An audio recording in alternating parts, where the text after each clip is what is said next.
Good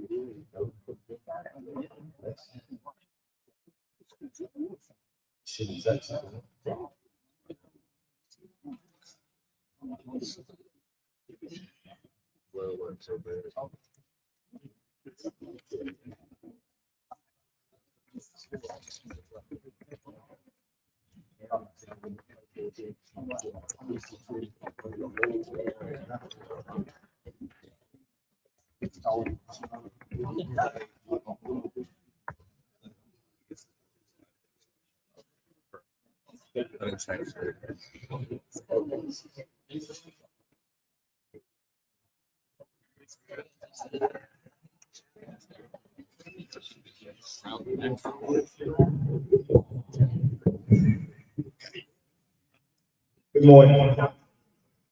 I'm just going to occupy a little bit of time with some DC trivia. So who are the history people in the room? Ish. Okay. So does everybody in here know that George Washington was first president of the White House?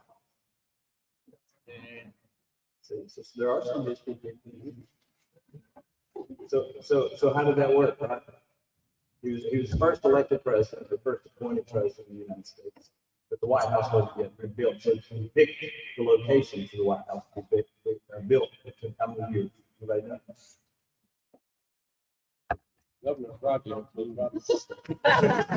Well, John Adams. I think it took 8 years, right? Yeah, John Adams was the first president of the White House. John Adams was the first president of the White House. A lot of people don't know that.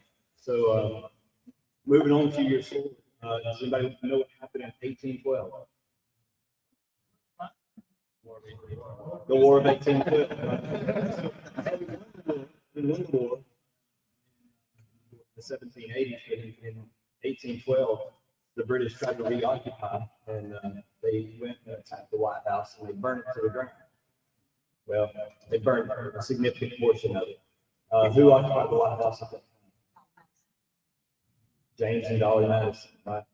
So who knows about what Dolly Madison did to preserve a painting of George Washington? Yep, right. So right before the British set the White House on fire, she made a concerted effort to cut the oil painting, the original oil painting of George Washington out, rolled it up, and escaped out the back, got on a wagon, I think, with some plantation workers, and they went off into the woods while James went in opposite direction to engage the British in Virginia. So if you go over to the American History Museum, you can see Dolly Madison's dress on this plate. You see other things like George Washington's original uniform dress, and then this camp kid, I think, is there. One of the most intriguing things that I've ever seen in DC is the sword that was used to surrender the British, James or George was given to George Washington's delegate, Benjamin Lincoln, and that sword is on display over at the American History Museum. So if you've never taken the opportunity while you're in DC to get around and see something like that, it's a very good museum. It's very military centric. Should reinstill a lot of pride for what you guys do. Hey, Jeremy. So I don't. This is going to sound a little braggadocious, and I don't mean it that way. But I've been doing this for 25 years, and I've taken, I don't know, probably 60, 70 Capitol tours, which means you get so many different perspectives because every time you get somebody who has a little bit different knowledge. The Capitol. So he mentioned the War of 1812 when they burned down the White House. Well, the Capitol was trying to be built at that time. And if you've ever been on the Capitol tour, you've been in the old Supreme Court chamber. Well, the outside wall of that is the old outside of the Capitol. It used to be before they built the chambers of Congress on the left and right. And there are scorch marks still from the fire of 1812 out there. If you go out there and look, because at the time plaster was made with wood. It had wood chunks in it. There's all these wood chunks in the wall, and there's scorch marks where it got caught on fire. And there's actually a door there, and I bet you won't find an aide who knows that door. You can go out that door, you can see the original exterior of the Capitol building and all the fire plank marks and stuff on the wall there. It's pretty cool. Very nice stuff. Yeah. So I wanted to put that out there to trigger some thought. But if you're going to come to DC, make the best time of it. Don't just come to these meetings, get stuck in a hotel, and think that you're obligated only to Capitol Hill visits. If you can add a day, to the end, to the front, or maybe find some time in between to get out and visit the city. It's a very important thing for you to do. A couple of things that I would recommend, we talked about this over the last few days. If you've never been to the Holocaust Museum, it's probably one of the most phenomenal museums in DC. Everybody says, well, I want to go to the Smithsonian. Well, the Smithsonian has, I don't know how many, but several, probably 20 or more museums throughout the city. The American History Museum is one that I would try to key in on. And if you didn't know, we have a international spy museum here in DC. It's one of the only ones that you have to pay to go to, but it's a pretty phenomenal display of our nation's history in this time. So try to get out, see the city while you're here, and learn a little bit more about why we're still here doing what we do. All right, we're ready. We're ready? Yeah. So,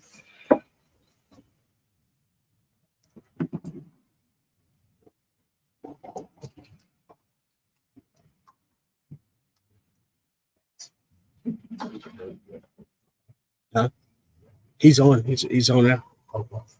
Well, as your agenda states, we have Michael T. Lane streaming from his deployment, kind of address the crowd. And let's give a big round of applause and welcome to our new legislative director.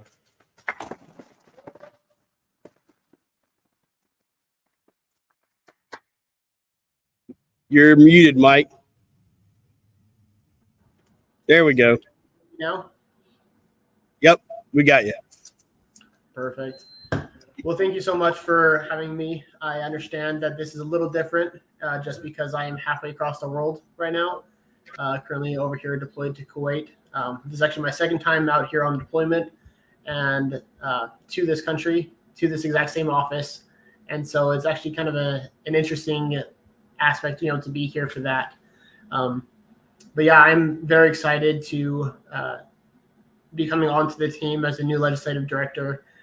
This is a very exciting opportunity because I've been part of EANGUS since I was barely enlisted, got out of tech school for the Air National Guard, and I joined the team over in Utah and started volunteering right away and have been involved heavily since then. So one of the things I did want to start with is I want to echo the last little bit that I heard from the last speaker, Capitol Hill tours. That's actually one of my first experiences when I came to DC. I was an intern for one of my congressmen out there. And one of the very first things that we did day one was we went on a Capitol Hill tour. And from that day through all the Capitol Hill tours I led to the ones that I've done since then, the Capitol is such an amazing building, lovely, amazing history. There's so much to learn, so much to do. And so I definitely echo going on the tour if you can. If you can work it out with one of your congressmen or senators to take you on the special tour, sometimes you can go up to the dome or you can go into the prayer room or onto the balcony, things of that nature. It's a wonderful experience. Try to get it if you can. Building those relationships with the people is definitely one of those things that I want to echo during my time as the legislative director, because having those relationships to be built and to share with everyone is just how you're really going to make effective change and do all of that. I also want to echo the Holocaust Museum and the Spy Museum. When they started talking about the Holocaust Museum, that's a definitely life-changing event, being able to go to that museum, do all of that. And then the Spy Museum, I was thinking about that as soon as they said Holocaust. I'm like, those are the two museums that people forget about. And Spy Museum is just fun. So if you like spy movies or anything like that, it's just fun to go there and experience a little bit of different history than you would normally get when you go to DC. Yeah. So one of the things I also wanted to talk about, it's kind of awkward. I can't tell anybody's reactions because I can't see any of you. I see myself talking to a camera, so bear with me. And we can, oh, perfect. Thank you. Look at that. Now I can see all your guys' faces. This is great. So I wanted to talk a little bit about my vision and the mission that I want to take the legislative team into, and then something about our core values and goals. And then I am happy to open it up for questions, and feel free to throw it in the chat, and I'll answer any questions you might have. To start with that, I did want to explain a little bit about my background. So as I said, part of EANGUS for a while, part of the Utah delegation. I've probably met quite a few of you, or you've seen me around at the different conferences. I've been involved in legislation since I got back from high school, and I started joining, and I went to serve a mission. I went up to California, and then I've been basically involved in pushing legislation since then. I've done stuff on the state level, the local level, and at the national level with EANGUS. One of the cool things I was able to do was actually help push a bill all the way through to the state level and pass it for education this last year for one of my guard guys. They were having an issue, and so it's something that I'm very passionate about. I actually plan on running for office one day, and so this is an amazing opportunity to be able to make some effective change for my fellow guardsmen and those in the Army and the Air, and be able to move forward. And that leads into the vision, which is to be the leading advocate for the rights, benefits, and well-being of enlisted National Guard members on Capitol Hill. I want to make sure that their voices are heard and their sacrifices are recognized and rewarded. That is the mission. The whole mission of EANGUS really is to advocate for those that maybe not even realize that we're advocating for them. And because we are small in number, but we do a lot to affect change throughout Capitol Hill. And so that's the biggest thing that I want to do, is be able to affect that change. And that is going to be only possible through strategic alliances for people that throughout the states, and then being able to also work towards community engagement. So constantly being there on the Hill and in the meetings that you would have to get a special invite for. We're going to do that. David and I and Jeff and the rest of the team, we're going to make sure that we are constantly there and that people recognize who we are. And we are the first phone call when they're talking about legislative issues. They're saying, hey, this is a National Guard issue. We're going to call Mike. We're going to call Jeff. We're going to call David. We're going to go talk to these guys. We're going to do this. And we're going to make that change that we need. We're going to get the information we need. But one of the extra things that I want to push is that it's not only just us. I'm one guy. I'm one man that is going to make a lot of change, especially working with Jeff and David. But I am not able to visit all 535 offices by myself every single year, as many times as I would like to do. And so that's why one of the biggest pushes that we're going to be doing as a team is actually going to be reforming how we do the training and bringing up the actual teams from members from all the different states. So at these conferences and these summits, we're going to make sure that there is training for your people. So everybody from a beginner, someone that doesn't know anything about legislation, to somebody that's been doing this for years, they can come here and they can learn about the process. They can deepen their understanding, and they can go out and they can be the effective change. One of the greatest things that we achieved as I was the legislative chair for Utah is we got to the point where the senator's office, if they had a question, they literally would just text me, or they would call me or one of the members of our team, and they would say, hey, got a question about the National Guard. I would love to get your input on this, or see if you have somebody that can point us in the right direction.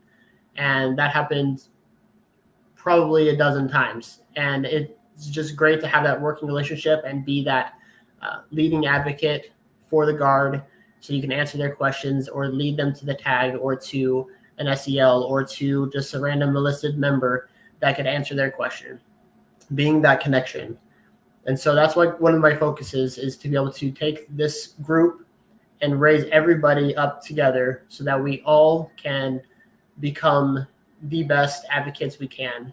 So not to make my job obsolete, but I want to make it so that if I was gone and David is gone and Jeff was gone, that all of you would still be able to continue to push legislation and be able to make the change and truly continue to make the mission move forward.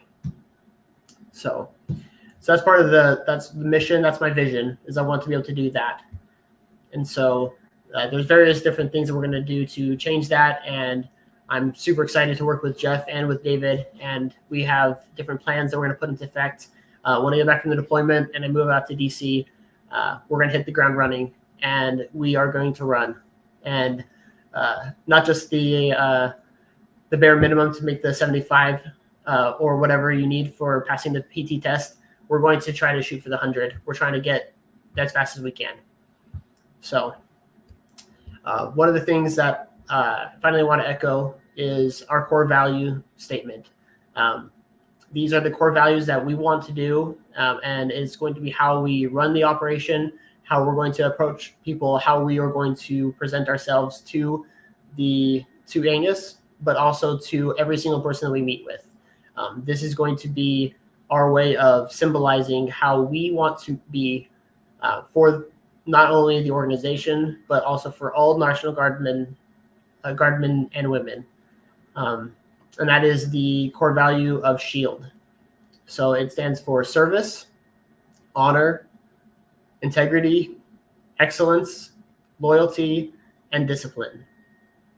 So as a SHIELD, we are going to protect the rights and benefits of Guardsmen, both Army and Air, and even some of the reserve components. We are going to protect that with the SHIELD, and that is going to be with us being on the front lines, being able to help people, and constantly being there to just protect them and to advocate for more. And so that's a little introduction to me. Does anybody have any questions?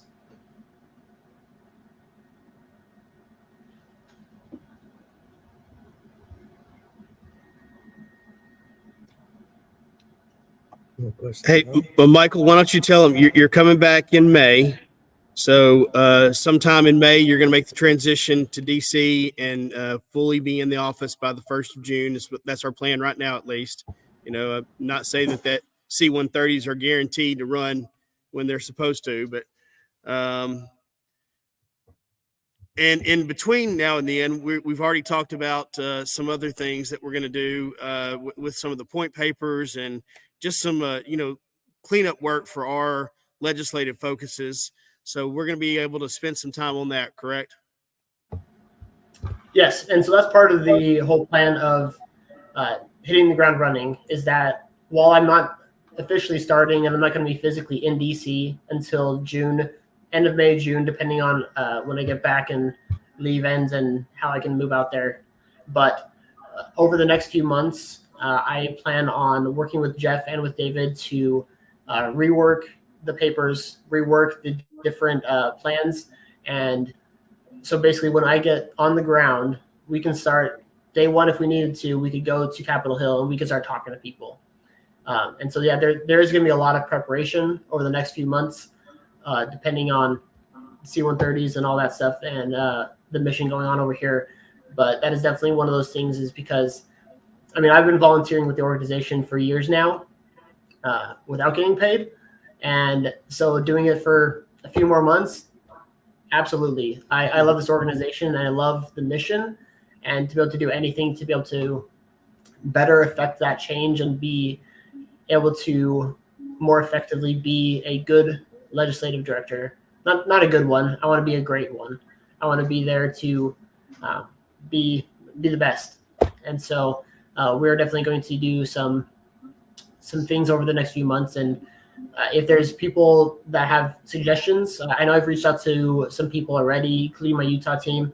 But if there are suggestions on ways you think that we can better effectively work with you in your state, feel free to reach out. Just got my email, both my personal military and my EANGUS email. Feel free to reach out to me while we're doing this transition and afterwards.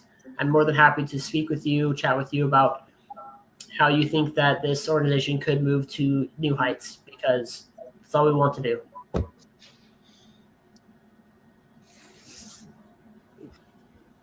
Yeah. Good morning. I'm Ed Kolakowski, state of Florida. We're up here this week doing the legislative work. But when we get back to our area, we have our meetings, what tangible item do we have that we can say, well, for this week, this is what we gathered? Great question. So some of this comes down to with you meeting with your actual people. So one of the things you can do is you can say, we met with this many people, this many representatives or staffers, and we were able to do these things. We pushed this legislation. One of the things that we're going to be starting to doing is we are going to take what we are doing every month and every quarter, and we're going to be actually sending that out. And so if we go out and we speak with a representative, we're going to let you know that this week we met with Florida, California, and Utah. So we met with these representatives, is what we talked about. Or, hey, we were invited to go do this thing. We pushed legislation on this. And so we're going to have some key performance indicators that we're going to be pushing out to you, and basically kind of like a status update, not necessarily like bullets per se, but we are going to be letting you know what we're doing and being very transparent. So that way you know that we are doing things for you. And so that's one of the ways you can do it. Really just annotating what you talked about and then doing follow-up emails with your representatives or the staffers afterwards is a really great idea as well. And so, Ed, I think that to go along with what he's saying and what your question is, there is some, like, you know, and I've been harping on this all week, that, you know, we've got some responsibility to the states, right? So what we've got to do is we've got to develop a mechanism to collect who you visited with, so that whenever we follow up with them the next week or 2 weeks later, we can then turn around and give you a report on how that follow-up went, so that you've got something in hand that you can say, look, not only did I talk to them about it, 2 weeks later, EANGUS came in and they talked to them about it, and these are the outcomes of both of our meetings, so that you've got a physical, direct report that you can go back to the state of Florida and say, here's what we've done. So, along with the quality of the point papers as well, you know, that we talked about revising those and cleaning those up and making them more relevant and accurate to today's Congress. So being able to give you a better document that says, hey, this is what EANGUS has done, this is what we've talked about when I went in those offices, having that in hand as well is another direct report to you as the state. This is actually from Arkansas. Can you repeat the shield, what it all stood for? So I think I caught you, Ashley. So I think you're asking about the SHIELD acronym. Yes. Is that right? Correct. Okay. So it's service, honor, integrity, excellence, loyalty, and discipline. Thank you. Absolutely.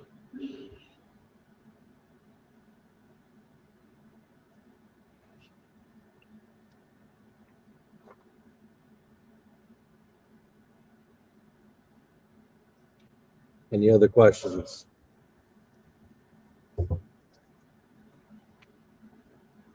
No, maybe we could use that gravity flow too to kind of help out with those legislative engagements as well. Following up, Michael, I'm pretty excited, man.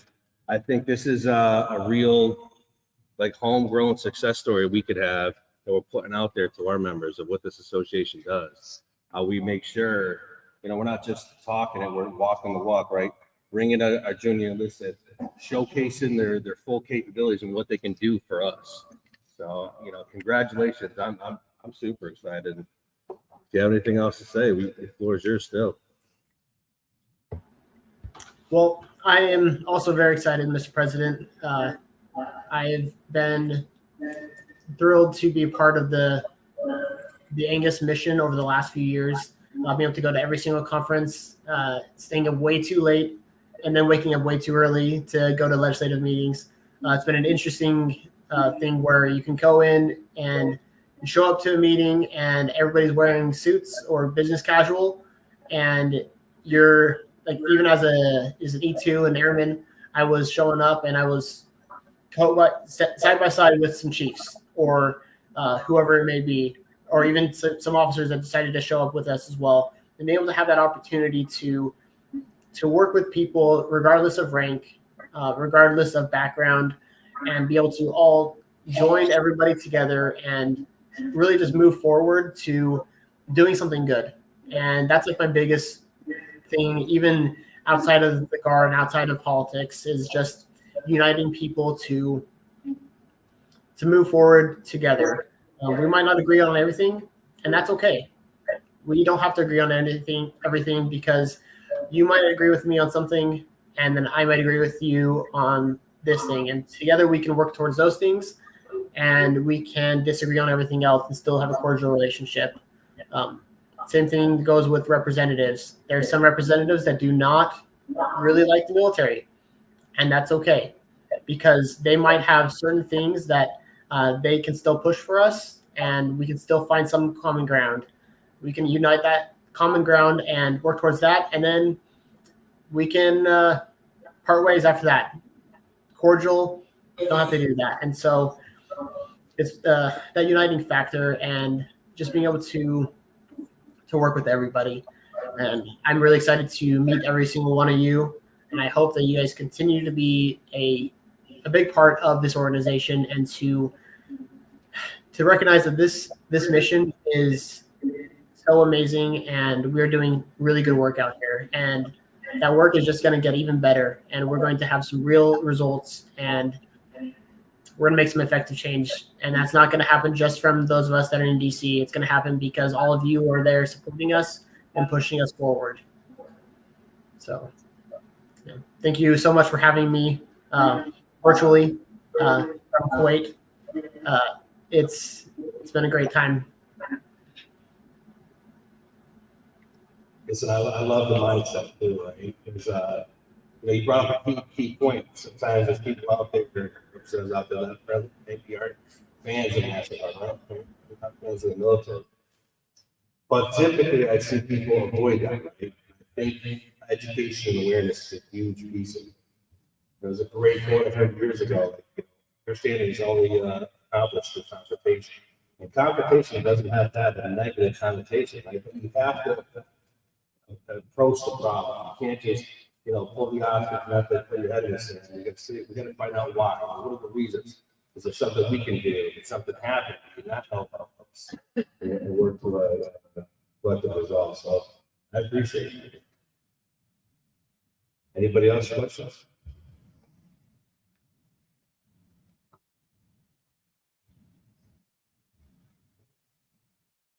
All right. Listen, brother, stay safe over there. Can't wait till you get back. And that's all.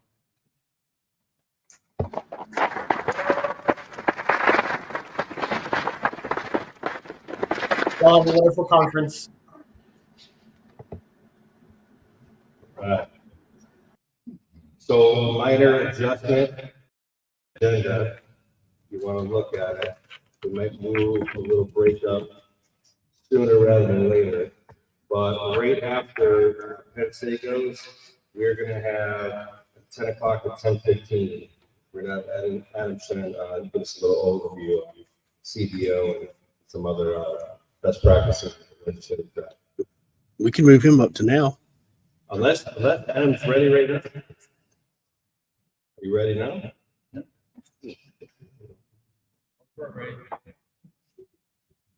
All right. Get up here now. Slide 93.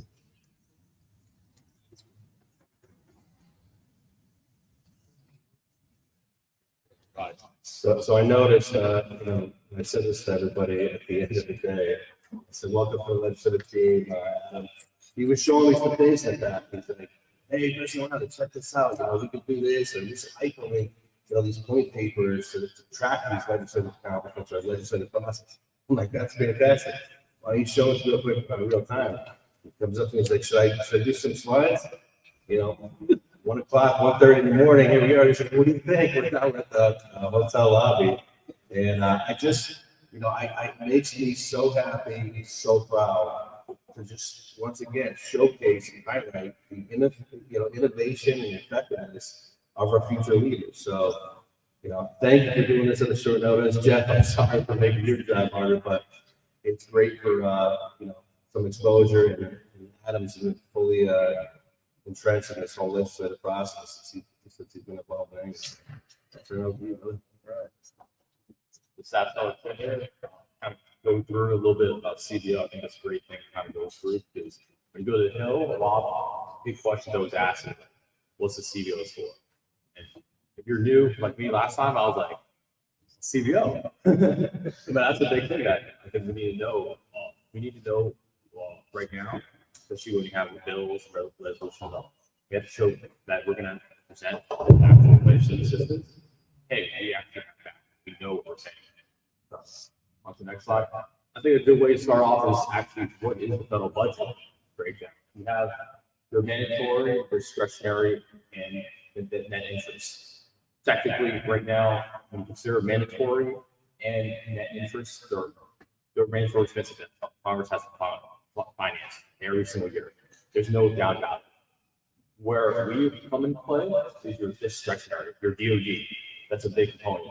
Your mandatory spending includes your VA disability, your Social Security, your Medicare. That's components that Congress has to legally fund. Go on the next slide. So there's actually a big component of mandatory spending. A lot of our resolutions deal with money. Understanding that sometimes they consider mandatory spending as direct spending. CBO actually considers direct spending in their processes, so it's a good way to understand that now. One of the big things that we get a question on sometimes is the legislation supporting the Ways and Means Committee. Ways and Means Committee's oversight, they actually find a way for the government to finance spending. They're also the ones that raise revenue. They're also the oversight for your Social Security, your Medicare, and any mandatory expenses like the disability benefits. Discretionary spending is a big component because DOD is on discretionary spending. We are significantly affected by CR. With the CR, we basically have funding for the previous fiscal year, and we're not able to enact a lot of new resolutions and actual programs without actual new fiscal year funding. Now it's a little more in depth. So actually, programs that affect education, housing, social programs, across the board, even non-DOD get affected with CR. Next slide. So this is the CBO, Congressional Budget Office. They are an independent government agency. They're simply non-bipartisan to support the Congress they support Congress and actually analyzing certain bills that have been introduced. So reading a cost estimate report, simple, straightforward. That's really to pull the CBO report is go to congress.gov. A perfect example I pulled up was the Major Restore Act. One more thing, this is looking through the right side. CBO. That's the list pull it all off. Actually, before. One thing that I need to look at congress.gov or the website gov track. Know when you go to your constituents, so that's know who probably know who actually introduced the bill and they actually sponsor the bill because you talk about the same thing. You have a lot of time. So we open that right there. The house and then that order actually by come back and ask for the actual CBO report. Next slide. So this is actually a CBO report on the Major Restore Act. This is the one that we actually have 326 constituents right now who are sponsored on the bill on the House, and then I saw last night 71 for the Senate bill, that's good information for when we go up to the Hill today and tomorrow. This is a good way to how to read it. How do I mention earlier? Your medication is reflected as direct spending costs. They need to know that this is because it increases the deficit. Deficit spending is when the government has more spending over actual tax revenue. There are tax revenues is less than what we take in, and the extra spending is more. That's why Ways and Means and your code as last, what is the CBO score? Who was actually to that? So if we're looking at this is going to add 7 point for 10 years. It's going to add roughly 11.1 billion. Next slide. Another good way to look at it, this is more of also a bureaucratic process. If you want to look at the actual committee report, they actually have 4 times we can go through where it actually links to the Congressional Budget Office report, and also the committee process. You actually can see who actually signed off the report, who's actually sponsored, and it is also a way to know who sponsored the bill, which is Mr. Mike Rogers from Alabama. Next slide. This is a little different. This is geared more to view the acquisition officers. But this is a great way to understand. We have different types of levels of funding that the DoD has. One of the biggest problems with CR is if you look at the full for procurement in MilCon, we can't start military construction. So we need new barracks, we can't get that. It kind of lies with that letter that's why we need a full budget. And the problem for PRC procurement, do we need new fighter jets? Do we need new ships for the Navy? Do we need new equipment? Without that, we'll have serious problems. We cannot purchase certain equipment until we have a full budget. Your own M and your middle purse is where you get your military pay, your civilian pay. But when we have a CR, that's where we have lots of funding. That's why we always hear about the government funding get collapsed. And then if you're a government employee, you actually go on a furlough status because you don't have the money at the time. Another thing is, also typically affects our RDT. So if you hear about a lot of our DoD foreign reports are behind schedule, that's exactly why. Because everything affected by CR affects DoD, and all of us played a role. I mean, I think everyone understands when we had the last government shutdown, I know I had a deal canceled. That's all from my own money. Anyone had a TDY canceled, that's for their money. You know, at the end of the day, we serve for do a mission, and we need to hold our constituents accountable, So that's a kind of a good chart to explain a little bit about that colors of money and how the CBO score comes in play and how to get that. Before you leave this slide, how many of you have heard the term FIDEP? When you talk about FIDEP, whenever we're talking about, what we're going to spend money on over the next few years, FIDEP is a 5-year plan. That's where it comes from. MilCon, it's supposed to be a 5-year plan. I see a couple of hands, but that's where that 5 years comes from. Is that you have to have full. Now, how does that relate to the National Guard though? Because the National Guard, we're not expecting the DoD to 100% fund the construction of an armory. Did you know that? There's actually an equation, and it's like a 1/3, 2/3 rule. That may be off a little bit in some cases, but there's a 1/3, 2/3 rule where the state has to put so much money into that construction of that armory. So when it says like MilCon for full there, that full is the federal government's portion of the construction. There are some plans to build armories that the federal government has already agreed that they think that's the right thing to do, but your state may not have ponied up their portion of the money yet to make that happen. And I'm using an armory as the example, but it could be any type of military construction. So sometimes the military construction problem is not directly related to what the federal government has or hasn't done for you. It's whether or not your state has contributed their portion to that project. In Michigan right now, this last year, they had $100 million that they put into a combined military construction project to modernize armories for women's bathrooms, lactation rooms, things like that they had armories that were 100 years old that were back whenever only men could join, and they didn't have those facilities for female soldiers and airmen. So the federal government had already mandated, hey, you've got to do this. And they had put money in big buckets for states to do that, but the state of Michigan had not come to the table with that money. Another example in the state of Michigan would be Selfridge Air Force Base in Detroit, Michigan. So right now, Selfridge is having a lot of conflict because they're losing the A-10s. and they're not getting another fighter mission, although that's kind of getting a little bit fleshed out. But part of the problem was over the years, they had allowed Detroit in that specific community to encroach on the Air Force Base, and they couldn't adapt the runway to the new standards of, how long the runway has to be without encroachment of the local community. Now they had a second runway that ran, east and west and north and south. I don't know all that, but they could expand the other side of the runway to meet the requirements that the Air Force had to put a fighter jet there. But they had to have the state money to finish out the MILCON project to make that happen. So it wasn't 100% a federal issue. It was also a state issue for the National Guard. So keep that in mind when you're talking about MILCON dollars. Now, O&M is a little bit different because unless it's state active duty, I don't think we expect the state to pay any of those O&M or the MILPER monies, but for MILCON it is. The good thing that one last one is CR. We have our own third CR account. March 1st is the deadline for agencies, not DOD, but it's one thing to address. The VA, which affects a lot of people here, your military construction, Department of Energy, and Department of Transportation.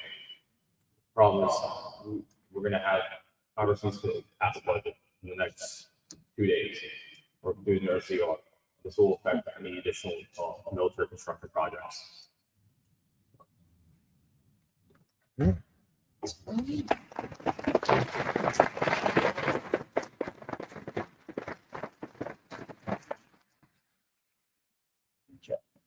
think that was pretty good, given we got time for news and markets. So much for coming up with that comprehensive brief. Appreciate it. At this time, I think we should take a quick 10-minute break. That's all right with everyone. We're going to come back and listen to one of my favorite people speak. Take a break for 10 minutes. And back.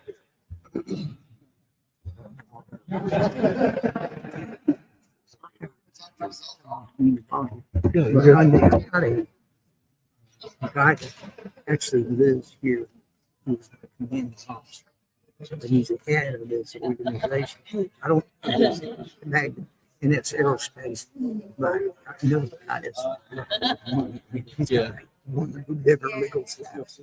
But he wants me to call him when I got up here because he used to be my commanding officer. And anyways, I don't know if it would be any benefit to expose him to. You don't believe it? Do you mind if I take a picture of that? Oh no, go ahead. No, he asked me to call him when he got up. And I don't know, if you should include him, but evidently evidently he's got some notoriety. I couldn't remember his last name. I pulled up his first name. And if you go through his repertoire. Okay. Yeah. I'll reach out to him. Yeah, I'll tell him that we talked, and then yeah. Well, he wants to meet me. So if we meet and we're around each other, I'll be introduced. please do so. Mr. Frisbee now. Yeah. How you doing? Good, man. How are Good to you? see you, my friend. Jeff Frisbee. Yeah, he's a VP now. Oh, yeah? All these slides that we're doing, is there a repository that you have? They're already online. Yeah. Even the ones that I just added, they're already online. Yeah. If you go to the EANGUS website, the very first logo you'll see under the slider is the legislative workshop. Click on it, they'll take you right to the page, and everything's on the page. All the CBO scores, everything. Really? Yeah, the CBOs, well, I only have 2, but they're on there. The point papers are on there, the slides are all on there. So, Okay, perfect. Yeah.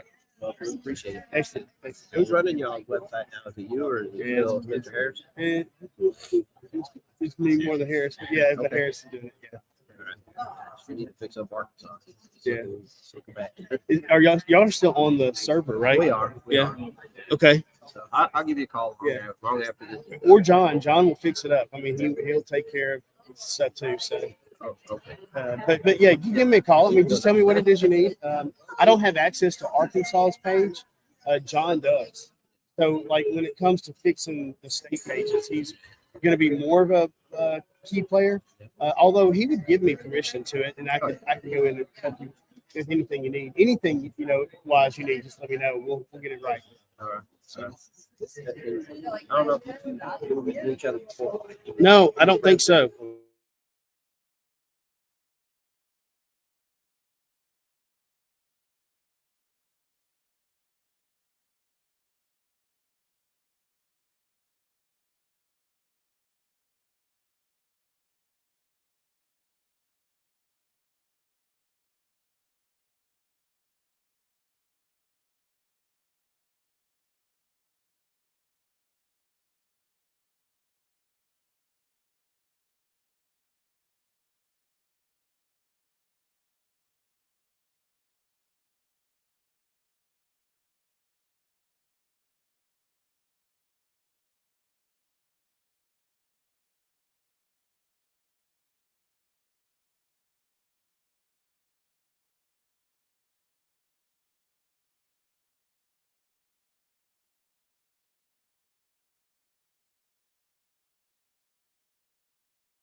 Take your seats, and get started.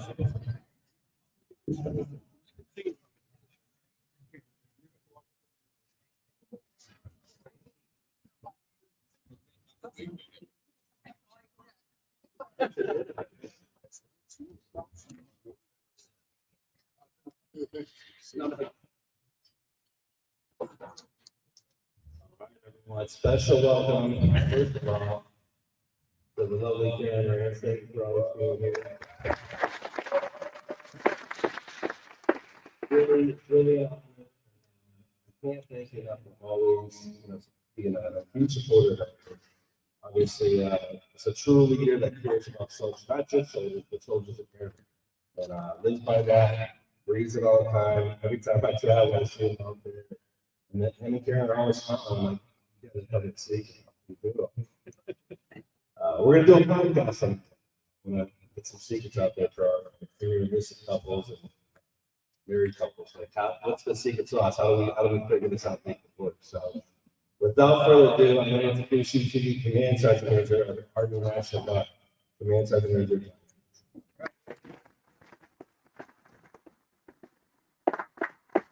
Hey, good morning. Dan beat me to it, but my wife has something to here today, so I'll be in the Army for 35 years coming up in August, and I have been married for 35 years. So maybe the Army. So everybody has served us well and provided for our family over the years. And it still continues to be so, even though our family has grown. And now we have our two children, have grandchildren for us, so all granddaughters, by the way. So, little Kyle. So, there you go. So hey, I was asked one today, I thought it was soon, but the rest of the panel, I don't see it over there. So it's totally going to center. So I figured I would talk to the podium today. Who likes stories? Everybody likes stories? I'll tell a story. So in order to tell you a story, I want to screw the story up, so I'm going to read the story. And I'm going to put my pretty glasses on here from Dollar General.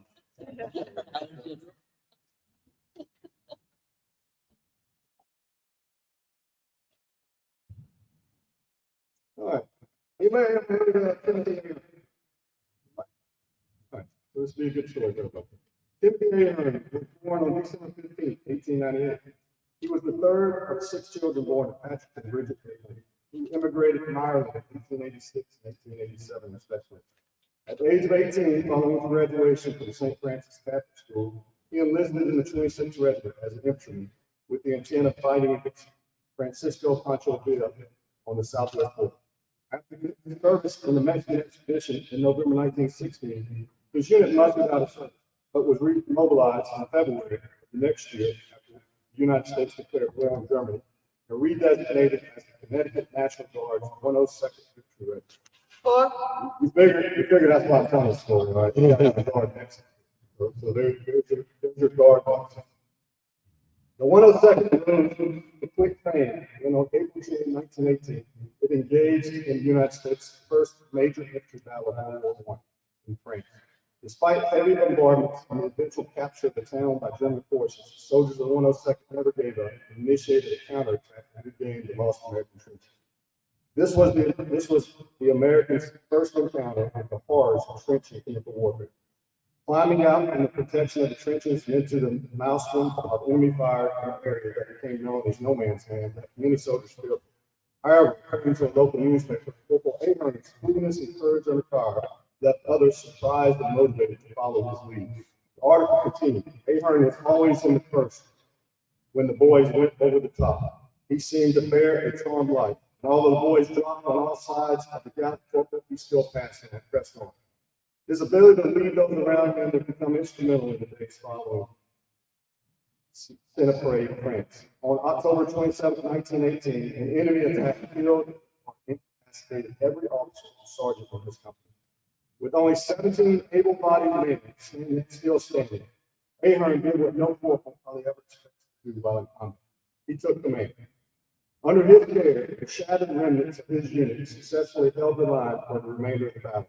Once the bullets and shells stopped firing, Avery sent this message to his regimental commander on the back of a letter from his mother. I've made 2 skeleton platoons and 4 squads apiece. Private Kenny has made acting first sergeant. I'm ready for any duty I am called upon to perform. I'm ready for replacements. Signed T.A. Ernie, Corporal, Commanding, Company C. So, why do I read that to you? Because it sets the tone of the attitude that we need everybody. Corporal Ahern, faced with those unsurmountable odds, he didn't sit there and say, hey, take count of the things I don't have, and get on the radio and ask for all these resources to come his way. He looked around and said, hey, here's what I got, and here's what I'm going to do. And that's what we need to do today. You know, why do I say that? Because I'm not going to talk about it, because I want to talk about the truth, not what I want to talk about. So I'm going to open the floor for questions and we'll continue the conversation. But I will tell you, our number one priority, what's from a legislative standpoint, we can tell you what our number one priority. And it really doesn't change from year to year. One of the costs number one. It's past the budget. It's past the budget. All right. So where did that? And I heard the young man talk. So great job. He was talking on some of these things. With that continuing resolution in place, do you think we get what was our proposed budget in the NDA right now? We don't get that. What do we go off of? We go off last year's budget, and we'll go off a percentage of last year's budget. All right. So that automatically puts us in a hole right from the get-go. So why is that important? When you look at our statutory requirements, our statutory meaning law, so our statutory requirements are how we pay people to come to their IDT, their drill periods, and how we pay them to go to their AT. All right. So it's your statutory dates. We say that when you raise your right hand, our commitment, everybody wants to say, hey, we're not 39 days here. We're not 1 week in a month. We're not 2 weeks here. That's true, right? But statutorily, we are. That's what we are. That's exactly what we are statutorily. Right? That is the law. When you raise your hand, we say we're going to pay you 39 days in a year. All right. So the problem is, are we funded every one of our soldiers and airmen do 39 days a year? No, we're not. So the appropriators on the Hill, when it gets time for appropriation time, they take their actions and they say, hey, we know this many guards are going to be deployed. We know this many guards are going to be in a training pipeline. We know this many guards this is not going to show. So therefore, we're going to pay them their average participation rate over a time period, usually 36 months. We're going to look back at that average participation rate over a 36-month time period. And we're going to say, hey, that's what we're going to give them. So we think that's what they need. So that today, that's about, on the NDA it's about 70 some odd percent, 70, 75% of what the appropriators said that we're going to give you. All right. So, and it was the same way last year. So when you look at last year, we're operating 80% of 73% participation rate this year. That's what we're operating. So what you have to be a rocket science percent half the year's gone, right? All right, so if we don't have, if we stay on that continuing resolution, what that means we're going to run out of money. We're going to run out of money for drills. We're going to run out of money for AT, which that's the statutory side. So then we're going to start stealing money out of what they call the PT pay and the Army side of the training pay. And we'll start moving that over to make up statutory. All right, so we'll start doing that, then our training, gets cut. And I'm not talking about just collective training. I'm talking about training to see people with PME in order to promote them into the job. So if anybody asks, hey, what's the number one, line of effort? It is every year. It is to get us a budget and get us an on-time budget. All right, that is what enables us to accomplish our main jobs. Which is twofold in the guard. Right? We have our number one mission is what? The warfighter. The warfighter. All right. That's why our number one mission. That's why we exist. All right. So the warfighter enables our number two mission, which is our state side. all right, which is to go out there and be the response force for our governors or whatever our governors need, whether that be civil service, whether that be a wildfire, whether that be a hurricane, whatever it is, it doesn't matter. That's what pays the bill for the governors to be able to have that button to be able to press in time of need, so we can go out and we can take care of all our families, on things that are happening in our states. So that's our number one priority. Now, I will tell you this. So I could go down to this legislative priorities, and we can talk about legislative priorities. My guess is you've already had that class, or talked about that, but you got somebody coming up to talk about it. So I won't get into that. But what I will get into is, hey, I'm a soldier. Okay? So that's the Army side. So I will give you a real quick rundown on what the Army says, my priorities. Priorities are warfighting, combat-ready force, continuous transformation, and strengthening the profession. So we say strengthen the profession, and I always hone in on that. I'm gonna hold something up. I'm gonna ask another question. I'm dropping stuff off the podium. All right. Hey, anybody know what this is?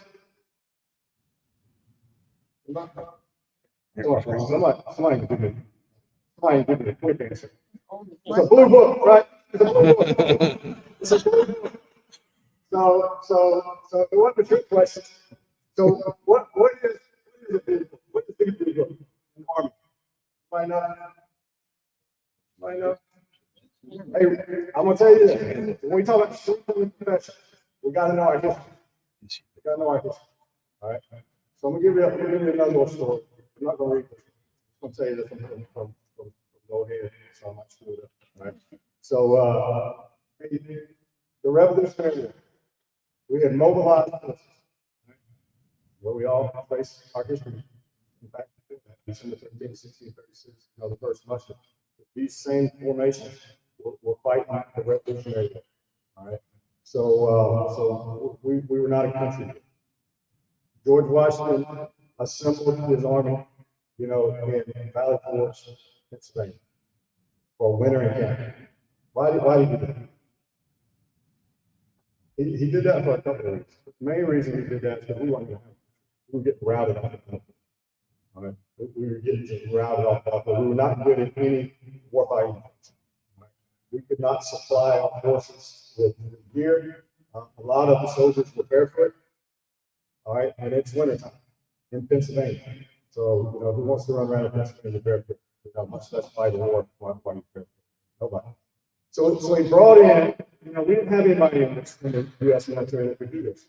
So he brought in, a Persian general, General von Steuben, all right, to instill discipline in our forces. Because you have to have discipline to be able to fight. No different than today, right? You have discipline to fight. So we brought them in, and it was successful. So everybody sitting here today and calls themselves Americans because of what happened back then. Right?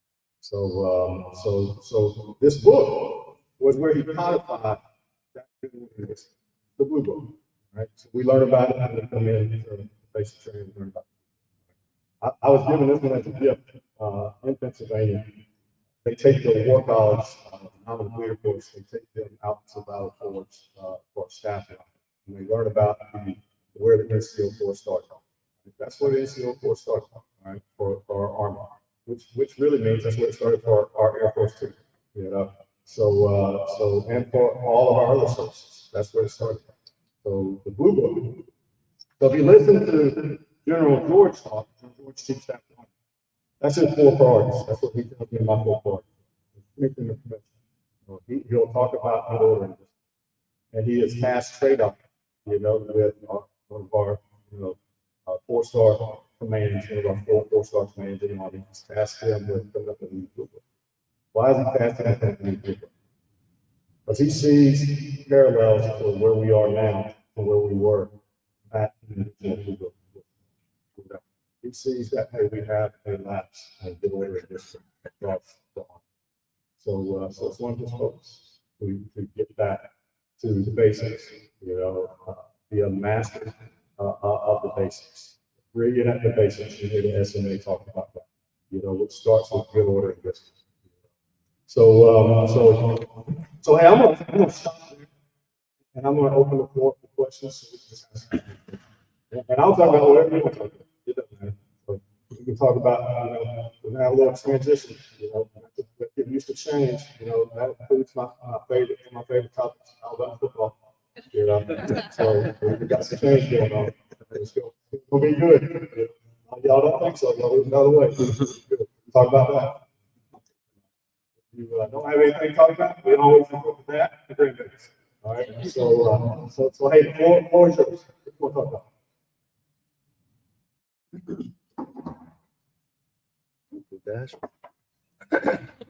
I'll ask you a question. The Air Guards moving maybe into the warrant officer program. Do you know anything about that? I wish our panel was here or I could ask that. I do. So, of course, right next in our office sits our CCWO for the Army National Guard. So, Chief Brian Simpson. So of course, he's very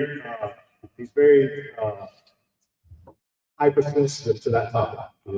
He's seen it out there, and they talked about it. This is not going to go like we're going to go to the Army's warrant officer program. We're going to implement it in all the same specialties that the Army uses it in, and that's what the Air Force is going to look like. The Air Force is going to go to a couple of career fields. It's not going to be widespread. You're not going to see tons of warrants running around the Air Force right away. So they're going to issue it in slowly. And you'll see it in those couple of career fields.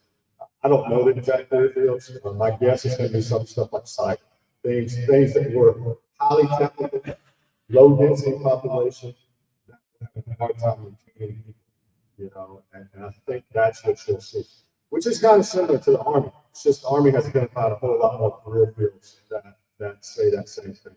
All right. So what is it? It's a technical, specialist. All right. That's what it is. So I think that's what you'll see them focus on. You just won't see it go, broad stream across every career field in the Air Force right away. I have some questions on, because hey, there's a difference in the Army and the Air Force. We're tied together.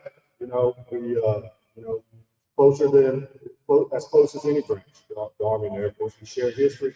We share some common things, but there is a lot of technical skills required in our Air Force, brothers and sisters on the NCO side of the house. That a lot of times is not shared in every NCO field across the Army. So it's going to be interesting to see how they do it. And see, hey, can we gain some lessons learned too? Because we're the oldest service, but never too old to learn. So Air Force does a lot of things better than the Army. Because I think of that way. They learn from some of the things that they saw us doing in the Army, and sometimes the Air Force will come back and improve it, make it better, and we'll take it back. All right, you got it ready to go. So not a lot of times, but a lot of times. So I think this could probably be one of them, and see where it goes. Thanks. All right, so you said anything, we can ask you anything, right? Anything. Anything. So I have to get a picture again. So SEA is going to be leaving his office. Are you considering throwing your hat?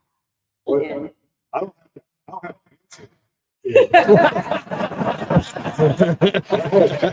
but hey, here's the thing. I'm not a politician. So yes.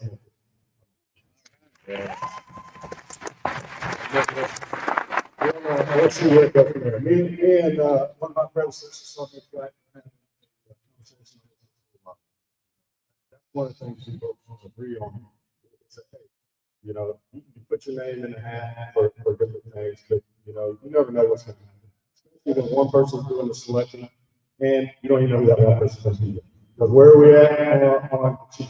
Chief's going to roll around this field, right? Who's going to replace him? Anybody know? Nobody. So and not left the DOD. Once it leaves the DOD level, it goes up to the president's office. The president's office goes up to the field. When it goes up the field, that's when it becomes visible to everybody. We don't know who it is. So I'll be putting in for a position probably before we ever know who it is. I would like to know who my boss is going to be, our potential boss will be before I put in for a job, but in this case, I can't be, won't be given it. Thank you. So, Good to see you.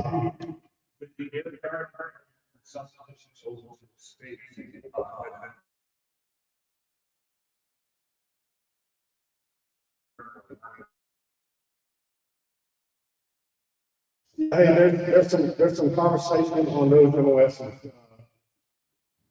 I want to say 17 series.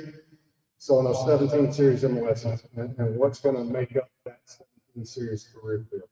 That is for the total arm, not just the guard. Now we are involved in, hey, what does that mean for the guard? What's that? Because if we are going to stand up a space National Guard, does that mean we'll still be a force provider from the Army National Guard side? There'll still be soldiers. Does that mean once we come up with this in the West, and they'll go over to what the new Space Guard is?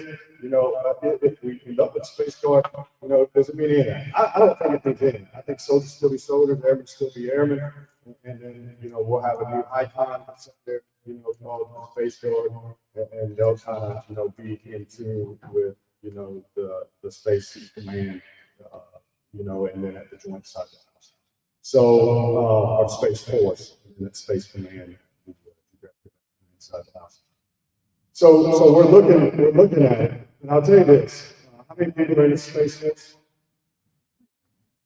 About 9,000. All right. So can the Space Force do the space mission? Oh, it can't be. So it takes the Army, it takes the Air Force, which includes the Army National Guard and Air National Guard. So, I don't know what the image will be. We're just looking at right now, being able to identify that talent and not get it confused with other missions that we have, i.e. air defense, you know. So if we move them over and then we make them now space, you know, then they'll get a new career field, and then we'll be able to separate our air defenders, because we all see how important the air defense mission is, especially what's going on in the Middle East right now. You see what's going on since the terrorists came across, you know, Gaza and invaded Israel, and then you see how lively things got in Syria. You know, the Western Syrian security area and the Eastern Syrian security area. Those things have got awful lively. So the last thing we need to do is lose all of our air defenders to go to the space side of the house. You know, when we already short on air defenders. You know, that is a weak spot for us. And we, you know, at a point in time, we didn't use many air defenders. So therefore, what do we do in the Army when we see the threat to not be there? We rearrange our force structure in a thing called the R structure. So what you're going to see in R structure coming forward, you're going to see us grow those capabilities in fires and air defense. You're going to see us grow those things. Realize that we still have to support the space mission. You know? And the Guard is huge players. All you got to do is go to Alaska, you know, and look at ground bases in Alaska, in Colorado, and a few other states that are northwestern tier states that contribute to that mission. And they're in a daily, you know, defense posture protecting our airspace. So a lot of people don't know that. They don't know that, hey, ground-based mission defense, that's what it is. You know, it is a battalion plus of AGR people that we have positioned in Alaska and ground-based mission defense every single day. And they're all soldiers, they're all Army that do that mission. Thanks for it. Jeremy? We talked about two things, Sergeant Mitch. So, discipline and funding. We talked about it before you got here today. It gets sensitive because we're an apolitical, politically neutral organization, and things seem broken in Congress and here in DC. So, how do we begin to repair that, mission forward to repair that, and had a conversation with SEL Whitehead about, are we combat ready right now? And you know, people are concerned. I'll go combat ready first. I would suppose you know, I don't see all services, I don't see all formations in the Army National Guard, much less the Army, much less our civil services. So I suppose like anything, there's some bright spots out there and that are as ready as anybody's ever been. You know, I would expect that hey, with our money challenges, with us equipping the Ukraine fight, that we've got some populations that aren't as ready. You know, we've got a lot of things that are, you know, pulling against us, pulling against the readiness, you know, line of effort. So, but is that anything that's making anybody's career? It's not. You know, just replace Ukraine with North Korea. You know, replace North Korea with, you know, Iraq, you know, Afghanistan, with whatever. You know, it doesn't matter. We've always got things to pull. But make no mistake about it. Readiness is tied to money. All right. So you need money to produce readiness. So and our money, we're civilian labor. Right? The whole Department of Defense, at the secretariat level and beyond, we are civilian labor. So those civilians have to realize the importance of funding the military to produce readiness, to do what our number one goal is, defend the home and defend American interests abroad, and also that's the home. So I would tell you, I can't count in 35 years how many times we make continuing resolutions. You know, every time, every single time. And the later you get into the year, the more the crisis. Even if they pass it, it's going to affect us because we won't have the ability to spend the money. And then they want to hold us accountable for not spending the money that they gave us. So with that is, hey, that's why professional associations, you know, to go and carry the message that if we're on the Title 10 side, we can't always carry that sport. Now we can give our best military advice anytime to anybody, any of those civilians, we can give our best military advice. But that best military advice is given behind doors. You know, it's not coming out of the room and then saying, hey, you know, here's what my advice is. No, you can go and talk about the problems you get, talk about the challenges that you're trying to overcome. You can talk about the lack of funding, you know, and trying to overcome those challenges. You talk about all this. But we can't go and you know, lobby. Now our Title 32 brothers and sisters, they can't. So they're following different laws than the Title 10 side. So they can do different things for us. So hey, that should be, you know, I led with the member party. That should be what everybody's talking to, you know, their codels about, you know, state legislators, their you know, federal legislators. That's what you should be talking about.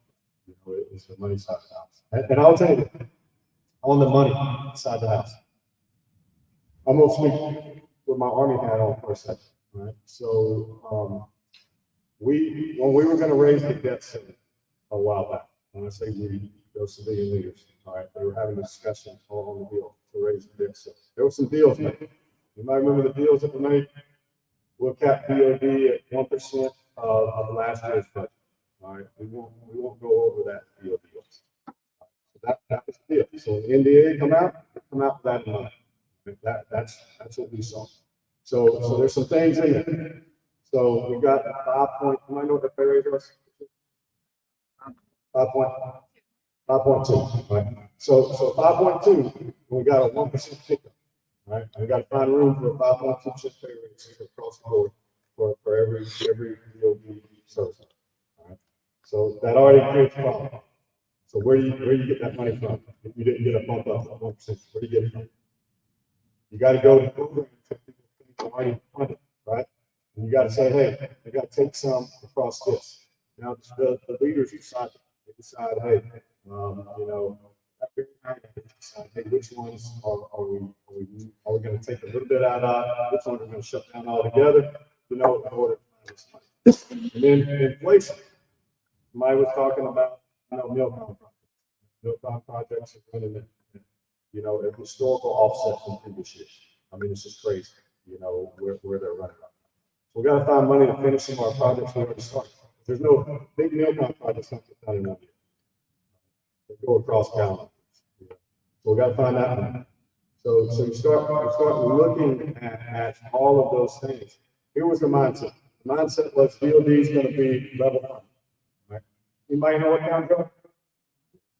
Town drug was level funded. Right? Level funding is hard to run an organization. That means if somebody gets promoted, but it screws your math up.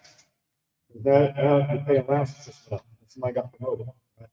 So I equate DOD level funding, right? Except for a kicker. Nobody said that the service is going to be level funded. Nobody said that. They said DOD was going to be level plus 1%. So what's that mean for the Army? That means that, hey, the Army's going to pay for some ships to be built and some airplanes to be built. So we're not going to be level funded. We're going to lose even more money. All right. So I don't know what percentage come in. You know, I'm guessing 10, 15% below last year's deal. And then you got to pay for the 5.2% pay raise. You got to pay for some other things. You start seeing the challenge. All right. So and then you know, how do you get after war fighting, combat ready forces, continuous transformation, distinction, profession? You know, when you got that huge job. You can, right? You can.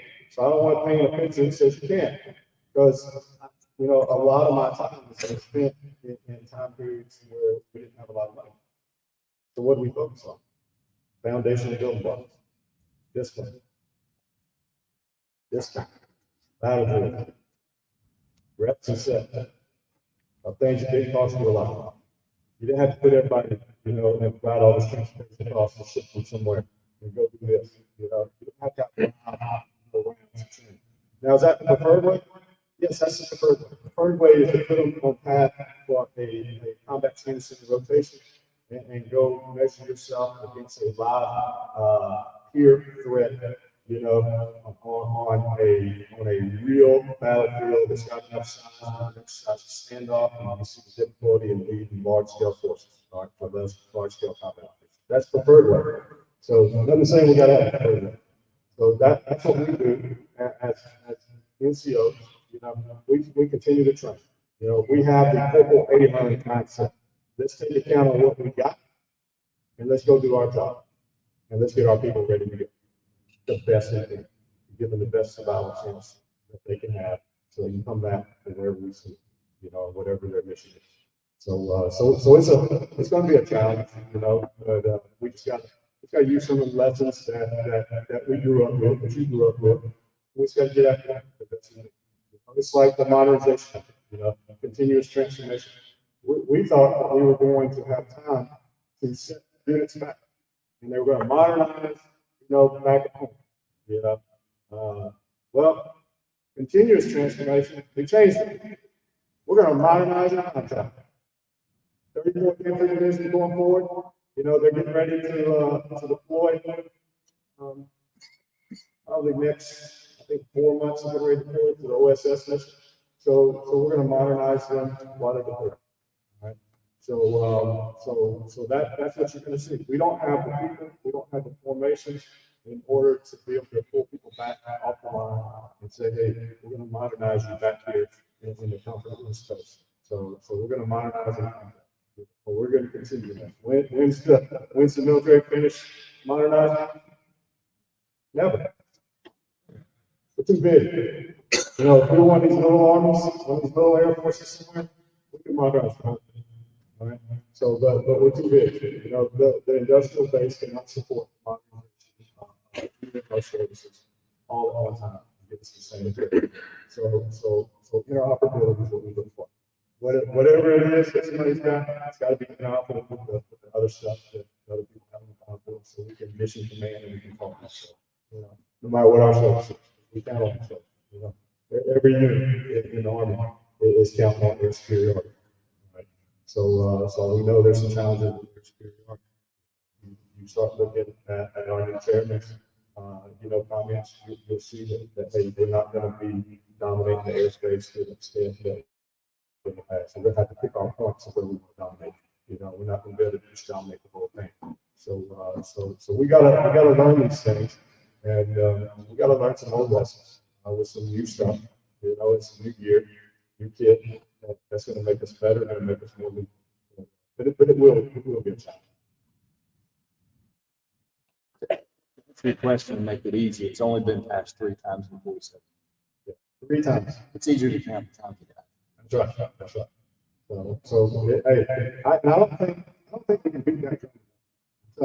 Because I don't even think I realize what happens if we have a government. That's right. Here's what they think. They think that, hey, their paychecks are going to stop, and they're going to continue to go to work, and then at some point we'll get a budget, and then we'll backpay everybody for the pay they miss. That's right.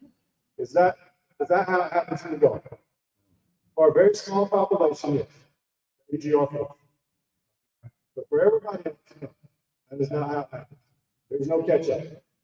All right. There's no catch up. So if you miss some stuff, you just miss some stuff. All right. We don't necessarily go back and catch up everybody. We got all those people who rely on ADOS. Right. What happens to those people on ADOS? You know, they get to go on not paid leave. They just get to go on leave, all right? They just get to leave, and then they come back and they turn the budget on. There's no back pay. There's no filling in that gap, all right?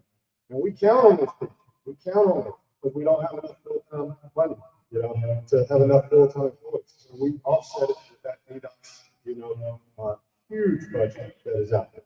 So you know, we need to make sure that everybody knows that there are families that are impacted by continuing resolutions that are impacted by a stoppage in funding. You know? And it's not just a couple of families. It is a huge number of service members and families. So, Yeah, I beg to differ with you on that. It stops all pay, but for, let's say, AGR, because I know the technician force, back when they had the last shutdown, they were furloughed, and they basically came into work, and they got 2 weeks of vacation paid by the government. Yeah, there's a thing called accepted service. So if you're on the accepted service list, then they're treated good. So, and we do go down the list, and everybody's got a balance of what they do. We've been through this so many times. You can go to your states and you can ask them, hey, what's our battle drill for stoppage, you know, in funding? And they can give you the accepted list. And accepted list is there's some different things in there. Because we do realize that, hey, accepted services are critical, you know, function that we can't stop. All right. So one that comes to mind right now is what happened in Mississippi. You know, what was that, 2 days ago? You might know. Helicopter crash. A64 crash. So we know how important. I don't know what the cause of that was yet, but we know how important it is. You know, the catastrophic, you know, impact if you don't do your maintenance on airframes is a whole lot different than I'm not doing my maintenance on the 4 right now, you know, or 240 machine. So it's a whole lot different, a whole lot more catastrophic. So we list some things as accepted. So, and those accepted functions still continue on. So we do. There are some caveats.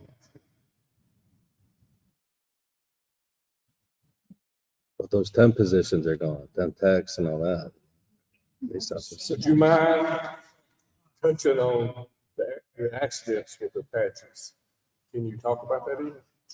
Well, we don't know. I mean, I can talk about the obvious stuff. You know, the obvious stuff is the last one we had was a New York Guardsman that was in flight school down at Mount South.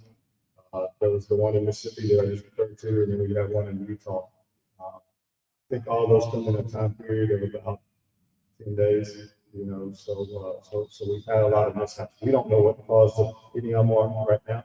They're all under investigation, but there's some things that stand out. I won't get into some things that stand out, but there's some things that stand out with the people that were in those aircraft, and you know, and what they were doing. Not as far as flying or any of that stuff, but hey, you know, things like final flights and things like that. You know, things like what we call ride-alongs and some things that were going on. So we're gonna have to look at that we're gonna have to look at, you know, the things that we accepted risk on and say, hey, you know, what's related to us accepting those risks, or is it related to something? And we just don't know. It'll take a while. You know, those investigations take a while. It could have been nothing to do with that. It could have just been, you know, some kind of faulty equipment, malfunction. It could be anything. You know, we just don't know, and it's not good to jump to, you know, a conclusion on things like that. Ma'am, you were saying something? Oh, I was just saying about, we have a government, just the cost involved of prepping and restarting. I mean, it's so much more than what it would cost to continue. It's just amazing to me. No, it's very frustrating for everybody involved, and everybody knows that. You know, it's not people just on the deal. It's not people just in senior leadership positions. Everybody, and everybody has, you know, because everybody gets spoken on. So everybody has their say. So and that time period is coming up again. So I'm not endorsing anybody anyway. I'm just saying, hey, you know, if I don't do something, you know, I get held accountable.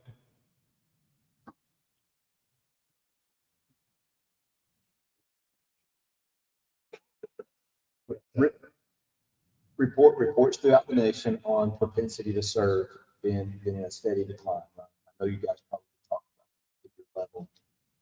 What's the vision out there? I mean, aside from the obvious recognizing and recruiting deficiencies and things like that, I've seen the ideas of implementing celebrity advocacy and things like that. But I really don't think anybody wants to talk about what's really good and get to the bottom.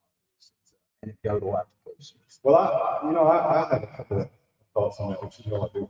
So I like it. you know, but hey, for one, I don't know. It's like a bunch of old guys kind of telling me all the time that this generation, you know, is, and they're different. You know, I don't. But I do argue this point. You know, I always tell everybody. My core values and core values are the same thing. See, and you know, it was God. That's my core. So obviously, you know, when I look at evolution and I look at evolving, you know, and I look at the humankind evolving, and hey, as far as I can go back, we still look the same. We're looking different. So when I think about it, I think about so you're telling me that these younger soldiers, these younger airmen are different than I was. I've been in 35 years. We evolved, we changed, nurture, nature, you know, which one is it? So, you know, I tend to believe that if you want to look at the problem, look in the mirror. It's the leaders. It's the same old guys, the same young guys are different. That's what I thought. You know? Because every formation is like my soldiers perform to what the expectation. I told them what the expectation was, and I lived up to it. They never failed me one time. All right. And I still see that today. You know? So I don't think they have any expectations, sir. Because they all came in at a time period where they knew the likelihood of being deployed overseas going to war was probably about 90%. It wasn't that way in Mecca. So, you know, regardless, you know, I came in a regular one, so I came in a regular one. So I question the propensity of service. Yeah. So, and then here's the other thing. Recruiters tell me the story, I hear it all the time. So, in the 15 passenger van, they're driving down the bus, you know, they're going to take their ass. And they're smiling, and they're thinking, man, I get the money now. You know, we got this included incentive program, and man, I'm gonna get my, you know, whatever it's got, 8,000, and each one of this a year extra. You know, so they're thinking, I'm good, and I'm going fishing. You know, I get this much in this 15 man. And then they take their ass back, and then they drive back down the road, going to the store, going low, you know. Nobody scored 31 on the ass, nobody in. Right? So is that the business? No. They had a so I think we got some work to do. We need to go look in the mirror. We need to say, hey, is it really a propensity to serve, or does America got an education problem? Are we not educated, or you? On several things, not just in the classroom, but on morals. So that's another thing. You know, tell all these moral qualifications. You know, so I think we got to step back. I think we got to meet them where they're at. It's to serve, don't serve. Bring them in. You know, they tell me how many people go through the course every single year. We don't have a problem. We can meet our 60,000 that we need in the Army. We can meet our 39,000 we need in the Army National Guard with no problem. Recruiters bring us those numbers all the time. We say they can't serve. So I don't know what they're doing. You know, I don't know what they're doing. You know, so you know, but hey, I know that we like to take choices. You know, and I wish I had this choice. You know, and we talk about the you know, we rank all the jobs. You know, that's not the right word. You know what I'm talking about. We rank them on, hey, what's our confidence level? What's our level of trust in these institutions? You know, so we rank them, and we got a list of about, I don't know, it's like 30 of them. And then when we look at that list, we say that, hey, what's number one? Small business. That's number one. What's number two? Military service. All right. And then what you'll hear, and our leader, once you get to the answer, why has trust in services eroded? And they're right, it eroded by like 4%. All right. But at the same time, everything except small business eroded double digits %. So we're still the second most trusted institution, and I will argue small business is not an institution. It's so different. We're still the most. Yeah. And then what's at the bottom of that list? The people on the hill that senior leaders about, you know, the road of trust in the military. Yeah. So It starts there. You said something about looking in the mirror. that's right. That's right. So when I look at those things, you know, hey, I got an opinion. This is my opinion. That's my opinion. You know, and that's, you know, I got confidence in the young people in America. You know, and I think it starts with that. You know, it's like the leader that's always picking at you, you know, and always finding something wrong with everything that you do. You know, you want that leader that they're going to produce the best results, or they encourage them to produce the best results. Encourage them, you know. So I think we gotta encourage, you know, our younger soldiers. We gotta encourage our youth. You know, yeah. I told you my story at the beginning. Yeah, I've been married 35 years. I've been in the Army 35 years. So maybe my service is tied to my successful marriage. Maybe my successful marriage is tied to my service. I don't know. You know, I'm not going to find out which one it is. You know, I want to get out. I'm not going to quit serving in the military. So, and I want to be married forever to my wife. That one right there. Yeah.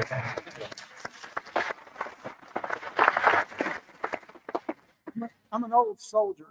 I'm a Vietnam era soldier, and you're talking about today's soldier.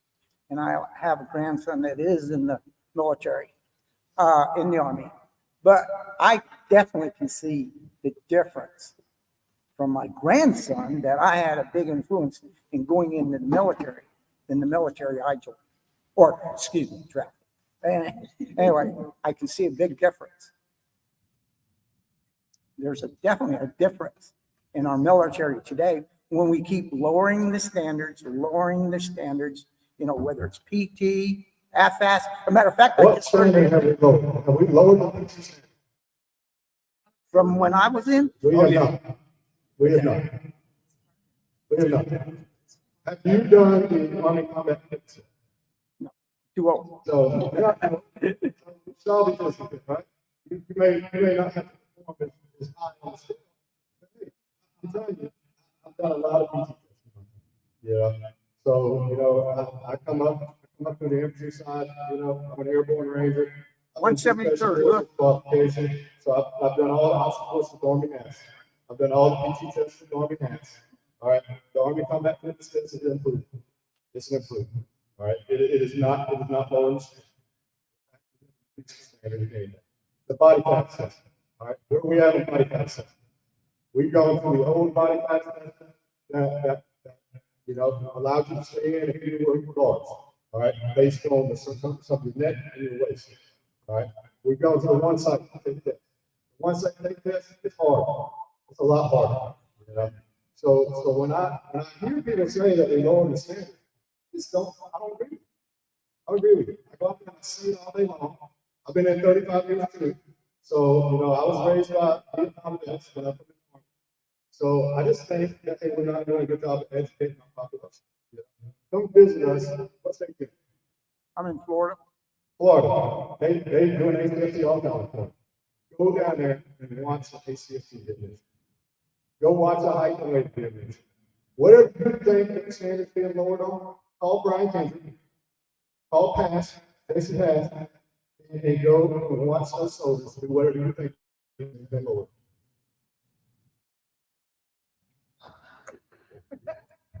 Oh, it's an MFT. I'll leave it at that. Yeah, that's good. That's good. Things are great. You know, they're good. So, you know, but still, we have those. I'm telling you. Yeah. I see it all over the time. I get to go to 54. I get to go visit all over the place. You know? Now I'll tell you this: it's some leaders that aren't holding soldiers to the standard. Some leaders that aren't holding airmen to the standard. All right. So that could be a problem across our country. You know? That's when I say go look in the mirror. We need to go look in the mirror. We need to make sure that hey, we don't have pockets of that. That excellence is the standard. Yeah. But it's not a problem. It's not a problem. It's a problem. Enforcing the standards. Anything else? Then you know I'll say we'll talk about that. Can't think of that.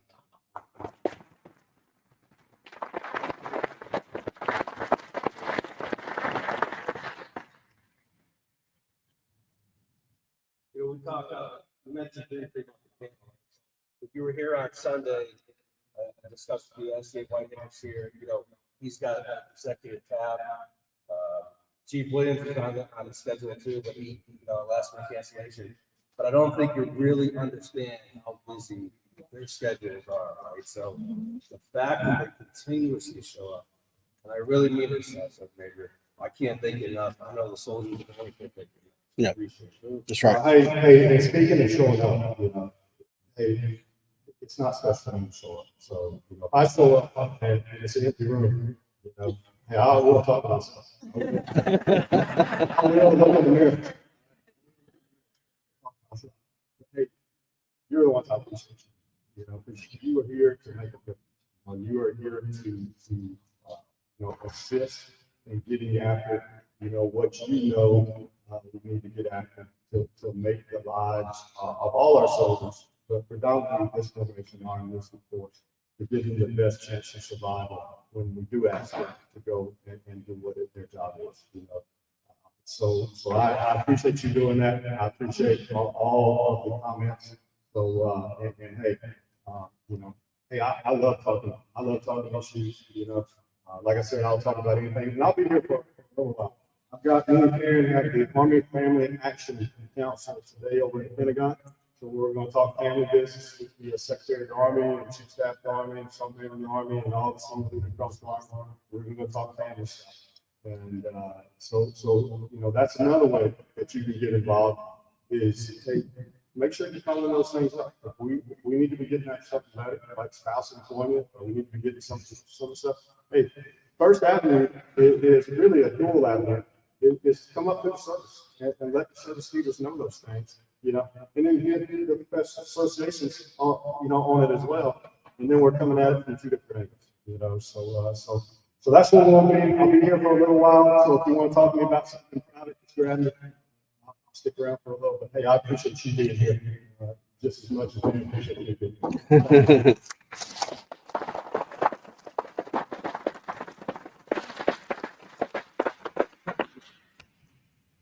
Aaron is always accompanied, more than welcome. I love seeing it here. Always smiling, always lighting up. So thank you. All right, so our next guest speaker, I met Malcolm probably say a year ago. We were talking about trying to align and come up with some strategic partnerships with our organization in Penn State. So he is the director of federal relations. He has academic Army background. He was a National Guardsman. So he's going to come up here and talk about some of the things that he does from his purview, and maybe some of the things that they can either help us out or we can help them out moving forward. So without further ado, Malcolm Morgan. Yeah, thanks.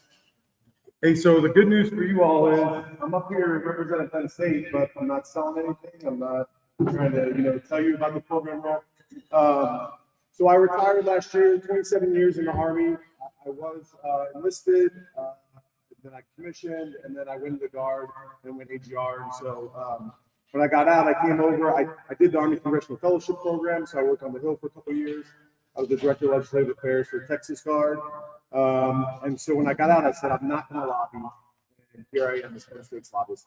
So I'm happy to talk about all those things if you want to talk about them. But and tough back to follow, Sergeant Major, because you hit on the head with a lot of those things. Interestingly enough, you know how many times DOD has been under a year-long CR? Anybody know? How many times has DOD faced a year-long CR? Never. DOD has never, it's one of the only agencies that's never faced a whole year-long CR. So if that happens this year, it'll be unprecedented. But what I'm here to talk to you about is, Dan is right. When we met, I was like, I want to help. I want to figure out how to get back. And so since then, I've been appointed as the liaison between the Big Ten veteran service organizations and the Hill. I'm essentially their legislative liaison. And so I represent all the Big Ten schools. So if you're a Big Ten state, yeah, there you go. Better than that SEC that he's talking about. But what I really want to talk to you about is how can you improve your soldiers' lives and airmen by communicating with the schools? And so we go to the Hill. There's been some big changes in how veterans are paid, how TA's paid, how Montgomery GI Bill, all that's paid. There's been some big changes in how it's paid out, and it's affecting your soldiers in ways that you probably don't even understand. One of the biggest ways is, and I have a meeting on Thursday with all four corners of the Senate and House Veterans Affairs Committees and the Big Ten veterans organizations to talk this, because they went from soldiers used to pay the school, or the VA used to pay the soldiers, and they'd go to the soldier and recruit. Now they pay the school. So the VA said, well, now the schools have to repay it. So then the school puts a hold on the soldier. They can't go back to school, and then they owe money, and they don't even know why they owe money, right? So your soldiers are stuck with us. So understanding those changes can help you help your soldier navigate the storm. When I started at Penn State, I went up there and I visited the campus. I worked out of here in DC. My office is maybe 5 blocks away. And I went up and visited the campus, and the first thing I realized was our veteran service office was super thoughtful. So when you walked in, it's pretty new, probably about 5 to 10 years old. And when you walked in, there was a break room that had like a flight area, that had lockers, but it didn't just have the small lockers, it had big lockers for rucksacks. And then when you went down, all the rooms were named after someone. Mike Murphy, if you ever done the Murph, who's a Penn State grad, naval grad. So, you have the Murphy room, there's a monument to him on campus. But then there was like rooms for treatment, like where therapists could come in and read. And then when I went down to computers, I realized that every keyboard had a CAC reader, right? So on campus, as guardsmen, we know you can't always find a CAC reader. And so the thoughtfulness that went into the building and for our veterans and soldiers, it blew me away. And I talked to all the other Big Ten schools. I've now visited a couple, and they're not all like that. And so the interacting with your schools, not only can you improve your soldiers' lives, by making it thoughtful, but your presence there, I think, would be huge. when I went, I said, I said, hey, I'm going to talk to this group. What should I tell them? And I took a couple of notes from your states that I think now Big Ten's what, like 20 schools? Yeah, I lost count. But it's pretty indicative of what you're going to see around the nation. And so some of the things that they asked me to talk about this morning were involve yourself with campus groups and veteran space. I don't remember in my time in the Texas Guard, and I was in the Texas Guard for about 10 years. I don't remember, aside from our education office, any interaction between senior leaders and like UT, which is from our headquarters, what, 2 miles away. There's not much interaction. And I would tell you, they would welcome you with open arms, and you will benefit from that. And what they pointed out was, when do we talk to soldiers about education benefits? Reenlistment, right? That's a retention tool. And what they pointed out was, if you start that conversation now, and you work with your veterans offices, and you say, hey, what can we use? What benefits do they have? When it comes time for that retention, you're already gonna have the conversation, and that conversation will be so much easier, and you're gonna be able to help that soldier so much better because you can have that conversation with the school. And with the changes in the GI Bill and with the Texas, we're fortunate. We have Hazelwood, right? So you get free schooling if you have all you need is a 214 that says you're a resident. And every state, you guys have those state benefits. The veteran service officers at the universities are experts. I mean, they are absolutely every week they literally go into the VA portal and get an update on what new benefits and what regulations have changed for our soldiers' benefits. The second thing they asked me to talk about is the changes to TA and GI Bill, which I told you. One of the problems that they're facing is when they get the letter, when your soldiers get a letter that say they own a debt because they either dropped the class or they withdrew or they failed, that letter doesn't tell them what class, when. So by the time they get it, it could be 6 months after they drop the class or left. And we all know that. Well, I was gonna say our soldiers aren't always attentive to what they should have done. So one of the things we're working on is getting that letter to say what it was, when it was, even more detailed, so that we as leaders can help our soldiers through that process. And then the other thing they asked is unique student codes. Is there a way that you as leaders, and this is a perfect opportunity for senior enlisted leaders, how can we code soldiers uniquely so that way you understand the needs they have? For instance, I had a soldier that was in the Guard in your school. Why can't I forget the term? When you're in the Guard in your school, you're cadet. SMP. I was an SMP, and I forgot. They were an SMP, so they were non-deployable. Okay, non-deployable. They graduate. They get into med school. So now they're in the med school, but they're still an officer in the Guard, and they're not and now they're deployed.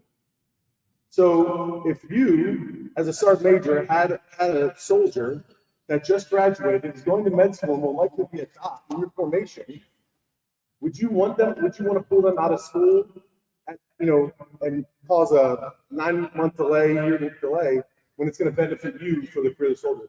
But there's no program out there right now to identify that student.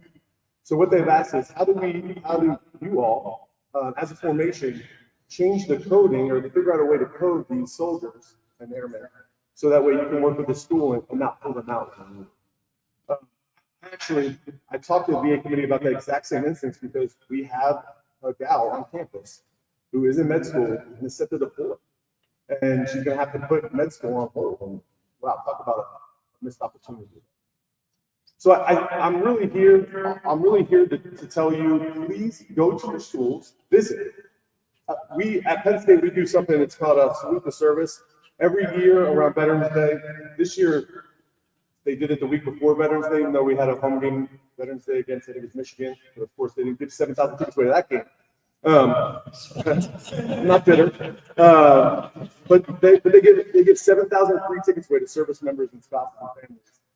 And they took the entire price shorts in our entire arena, and it's open to vendors, it's open to our Guard, mainly our Guard, Pennsylvania, to showcase what we do. It's incredible.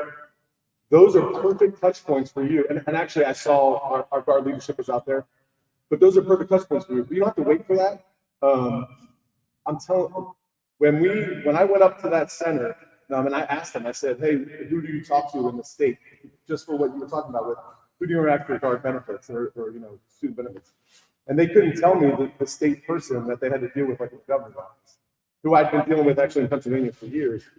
And it was disappointing because there should be overlap between not just our guard formations, but our legislation and our veteran services. So that's something that's a knowledge that I picked up. I love it. Actually, it's the best part of my day. My portfolio right now is defense, ag, and tech, and veterans, and that's really what gets me going every day is to help these veterans out. So my call to you is work with your schools, go there, interact with the director of your veteran service organization. I promise you, your soldiers and airmen will benefit from it. And you will benefit to learn more about the process and educate yourself on it. Any questions? That was it. That was quick, to the point. He said, you have slides? I said, no, I just want to get up here and make sure you know. By show of hands, have any of you been to your veterans offices at your campus? Okay, about a third of the room. I'll tell you, it really was enlightening to me to see what they're doing for our service members. So thanks. That's all I have. I'm not selling anything. Go ahead.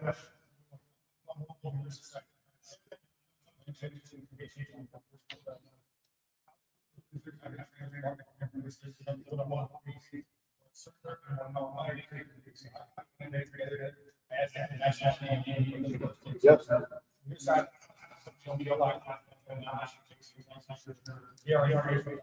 Yeah.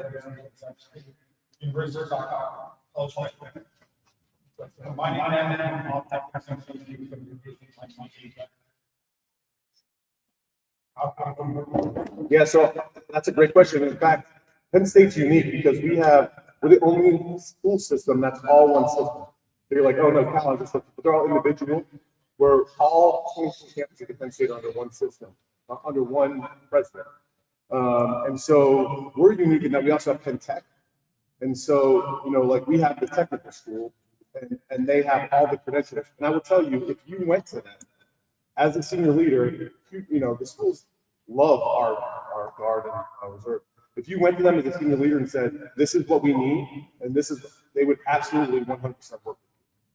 Especially at Penn Tech. I know we have the only certain welding is laser welding, right? But also on the other area that I think would really complement is our research.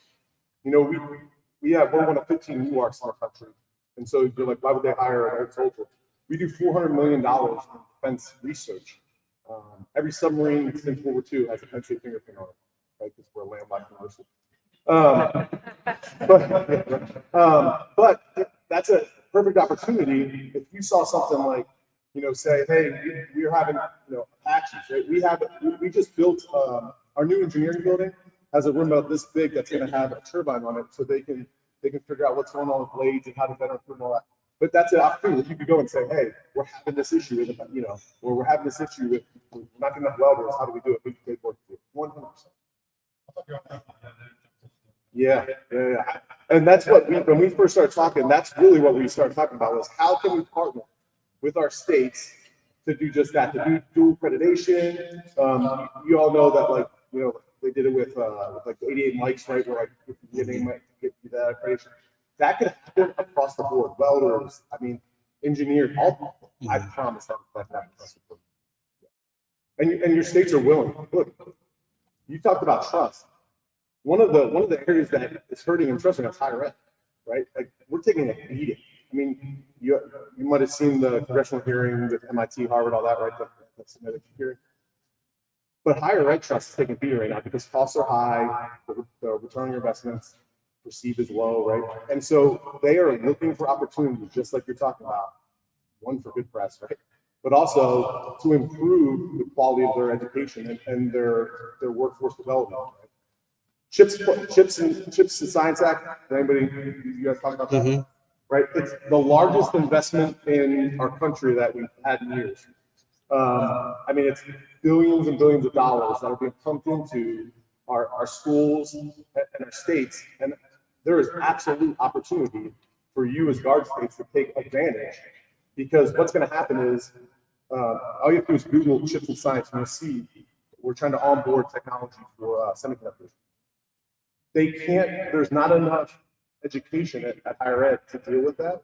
And so they're having to rely on tech schools, community colleges, and high schools, frankly, all the way down to employ these people. That's an absolute opportunity where the guard should be jumping on that and saying, how can we partner with you?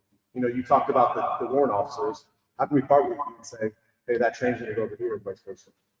But you guys have bashed Congress all morning. You know that we're just so siloed that it takes the leaders in this room to make stuff like that.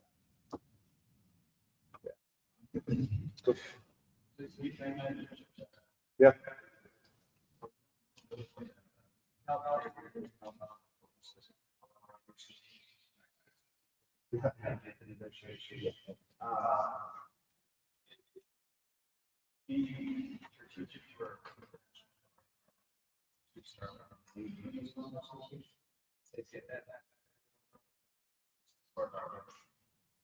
Yeah, that specific cat's out of the bag because they've already started construction in Texas. So, yeah, but if you go like NSTC, the National Semiconductor Technology Center, like they're still figuring out where they're going to put those institutes, right? So it's not necessarily like, hey, how can we partner?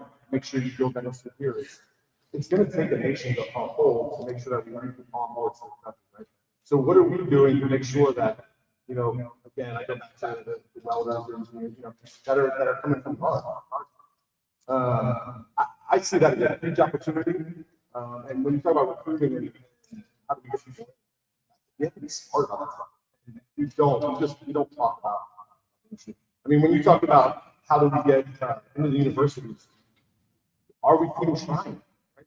Again, I had a conversation. The reason I'm here is because I want to encourage you to open a line of communication with your universities. I really think this opportunity. Okay. Malcolm. So Yeah. So, how would you recommend campuses? Yeah. Yeah. So that we're talking two different things, right? So I was a recruiting commander, and I ran into that same exact deal, right? Where, hey, we don't want you here. I'm not talking recruiting in the traditional, like, let's go recruit soldiers.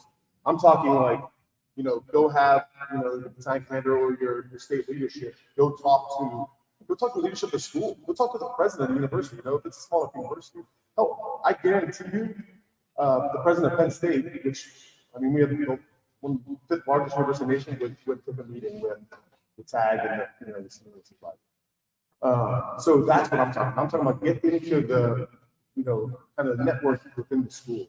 The recruiting question is a much different one, right? That's like, now you got to go to RTC and kind of, weasel your way in there.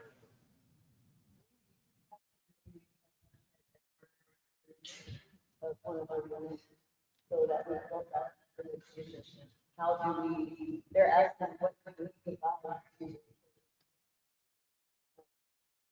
school-wide, if it's an injury or if it's welding or something. Yeah.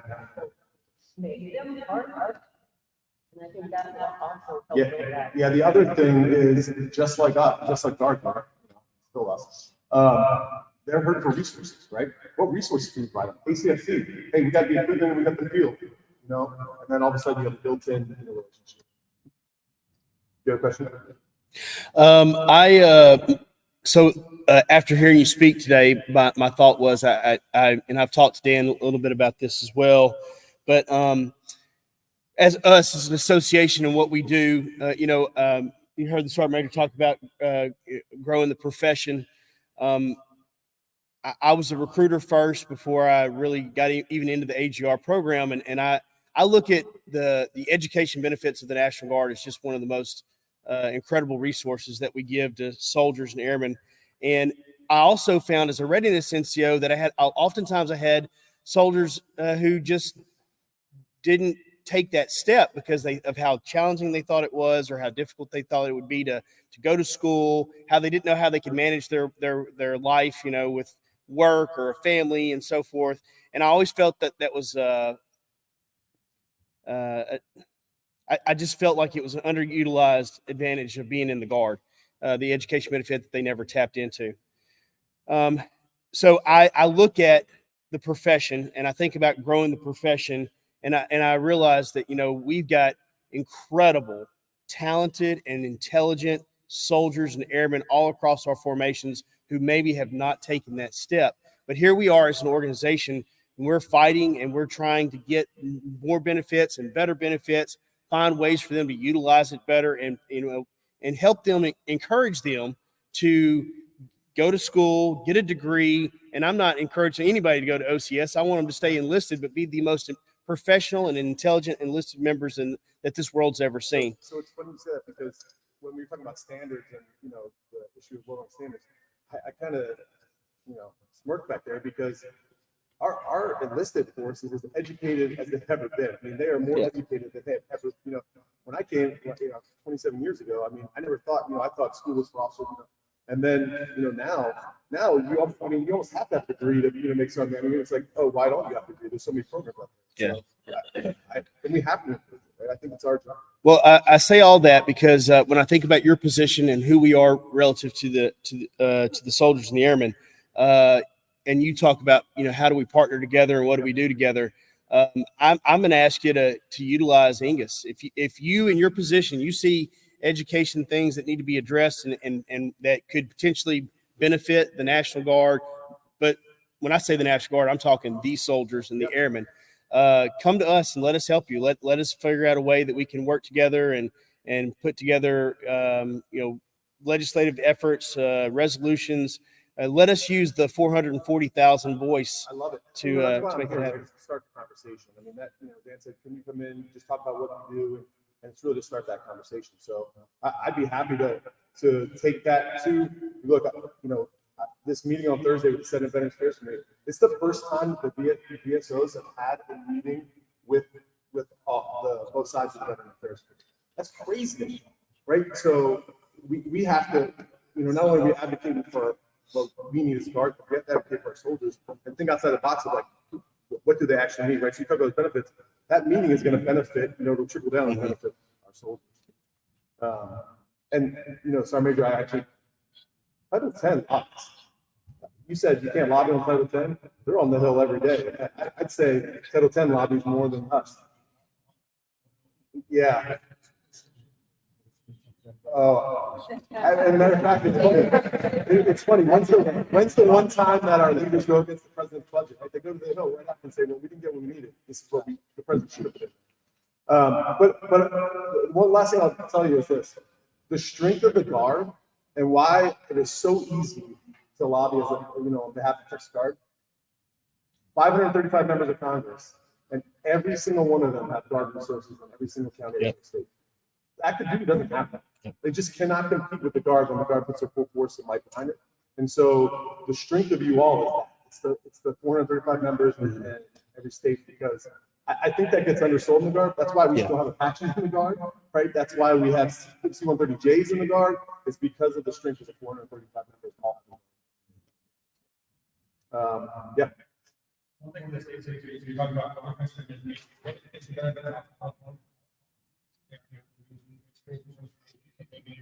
the state level,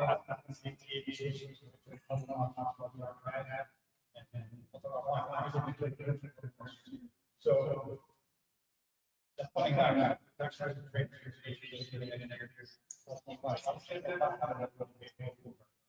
Yeah. State level, changing the way that people look at And actually, there's a change to the Pell Grant right now. So I don't know if you've seen this, but the Pell Grant for soldiers that make under a certain amount of money, they're going to be able to use that for short-term programs, not like 15-week program or 5-week programs instead of the old 15-week program. They're going to be able to use them for that too. So if you have soldiers in there that don't make enough money, you'll be able to.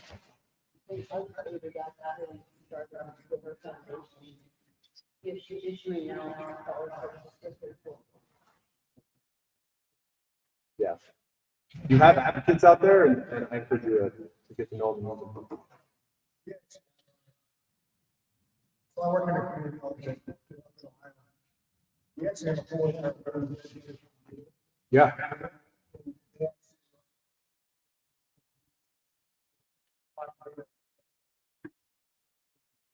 That's awesome. That's a really easy way. You know, I taught at community college while I was in the Guard, and that's a really easy way to get in involved in your community college with smaller faculty, more practitioners, and they'll love it. Okay, thanks.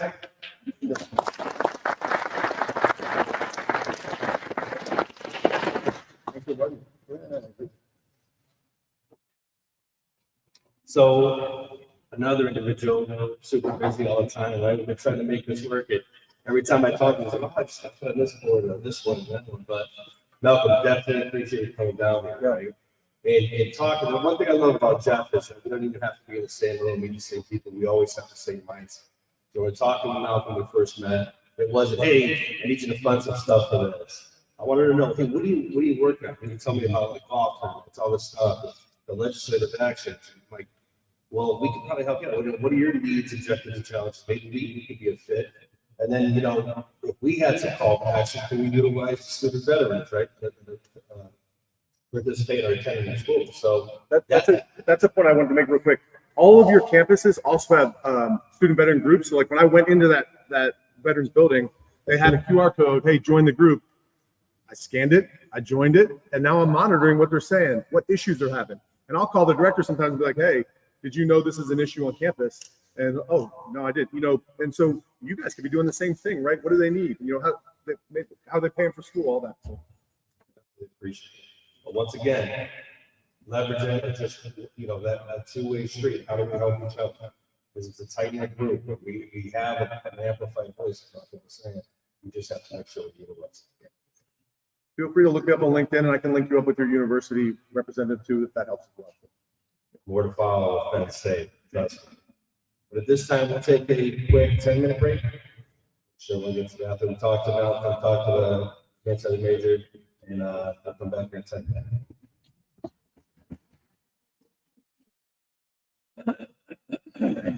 Yeah, be out of here by Yeah.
If everybody will make their way to the tables, we're gonna go ahead and scrub these point papers, try to get you guys dialed in before you go over and start making field this.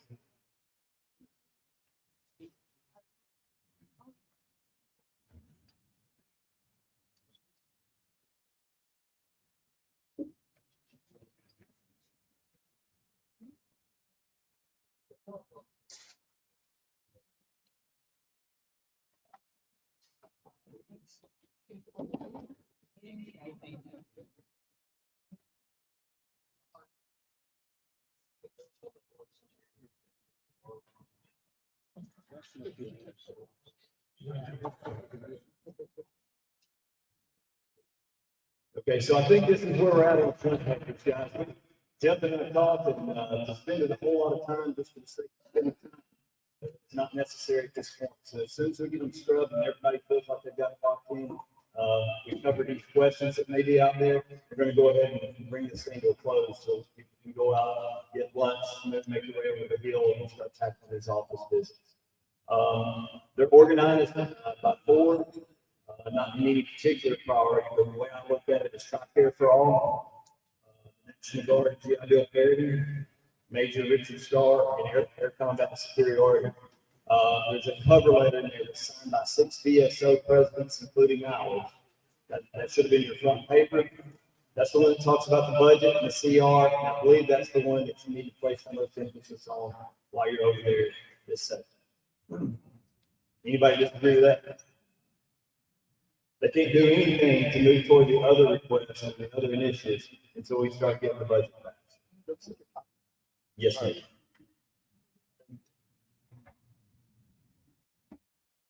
Is there anybody that hasn't had time to look over that or review it?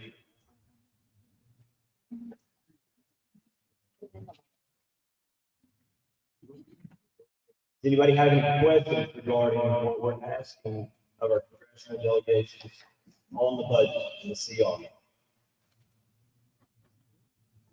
Absolutely get it passed. This is ridiculous. Listen, we talk about not being timid. Don't be shy. It's cool to be humble, maintain relationships. All that's important. But it's also important this time to be assertive. They need to know that there's a real concern throughout the country that we are on a continued resolution that looks like it has no end anytime soon. We really need to emphasize getting the budget passed. Not just for this session, but we need to place emphasis on getting it back under control, right? Number one job, right? Number one priority.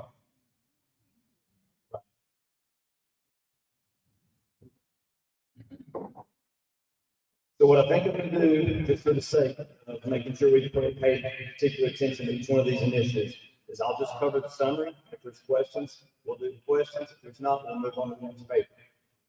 TRICARE for all, the Enlisted Association of the National Guard of the United States, on behalf of nearly 440,000 guardsmen across 50 states, 3 territories, and the District of Columbia, urges Congress to enact a bill to provide health care for all of the reserve component.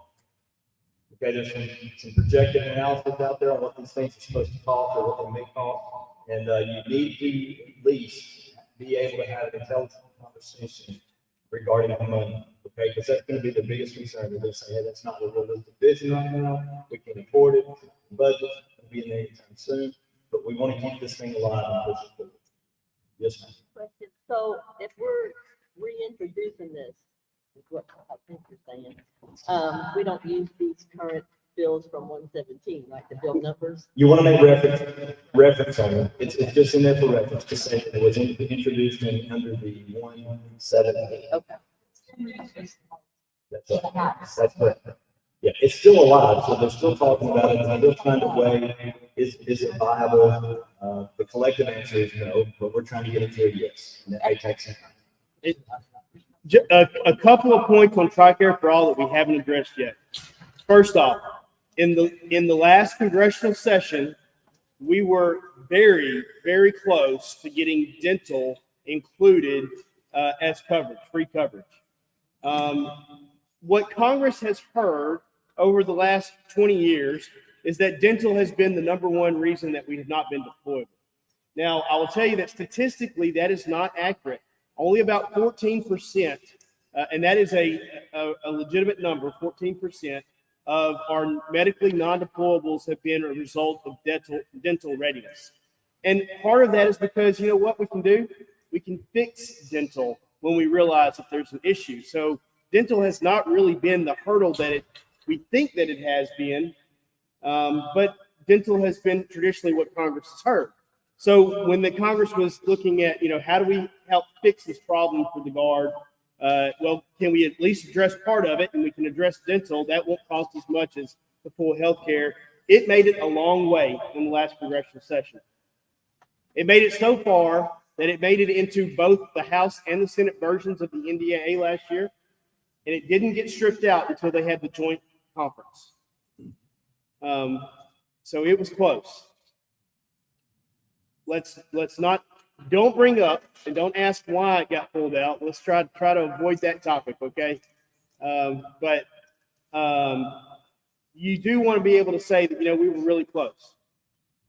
The conversation at the end of the year last year was, if we get dental, does the Guard back off with Congress a little bit? And they okay, you gave us something, so now we're going to be cool. We're just going to let it ride for another 10 years before we start coming asking for more benefits. I don't believe that's the case. And I don't believe that we would have allowed that to happen, right? So if dental had passed and we get dental in a more modern version, I know a couple of you have heard me mention this before. Anyone familiar with the Overton window, the psychology term of Overton window? You ask for this when really what you want is this, so that if you get this, you're okay. Well, that's kind of the Overton window of TRICARE for the National Guard. If we get dental, then we're making progress and we're getting somewhere. So it's not necessarily something that we're completely opposed to. If that's the first step in the process, then that's the first step. But you need to be aware that we were really close last year on the dental. But here's the second point I want to make on TRICARE. It is easy for people, especially your congressionals who are responsible for the purse strings of this country, to get focused on the cost and say this is how much it costs. And that is 100% the hurdle of why we haven't had that happen yet, right? We also need to be able to make 2 points about that. Yes, it's going to cost money. And yes, it is going to be expensive. We accept that. We know that. We think the CBO score is inflated, but we know it's going to cost money. But number one, it is about readiness. It is about making sure that the National Guard is prepared to conduct its mission and do its job whenever the station calls, when the states call, whenever we are trying to take care and put soldiers in uniforms, if it's a weekend, if it's 2 weeks in the summer, if it's an AGR job, or if it's whenever this nation calls. It is about readiness. We cannot be ready if we are not medically fit. And when you make that discussion, you make that debate, keep in mind, there is not a single medical standard that has been relaxed or set to the side so the National Guard cannot have health care. Every medical standard that the Department of Defense has for the active component, you have in the National Guard. The active component gets health care to make sure that they are prepared physically.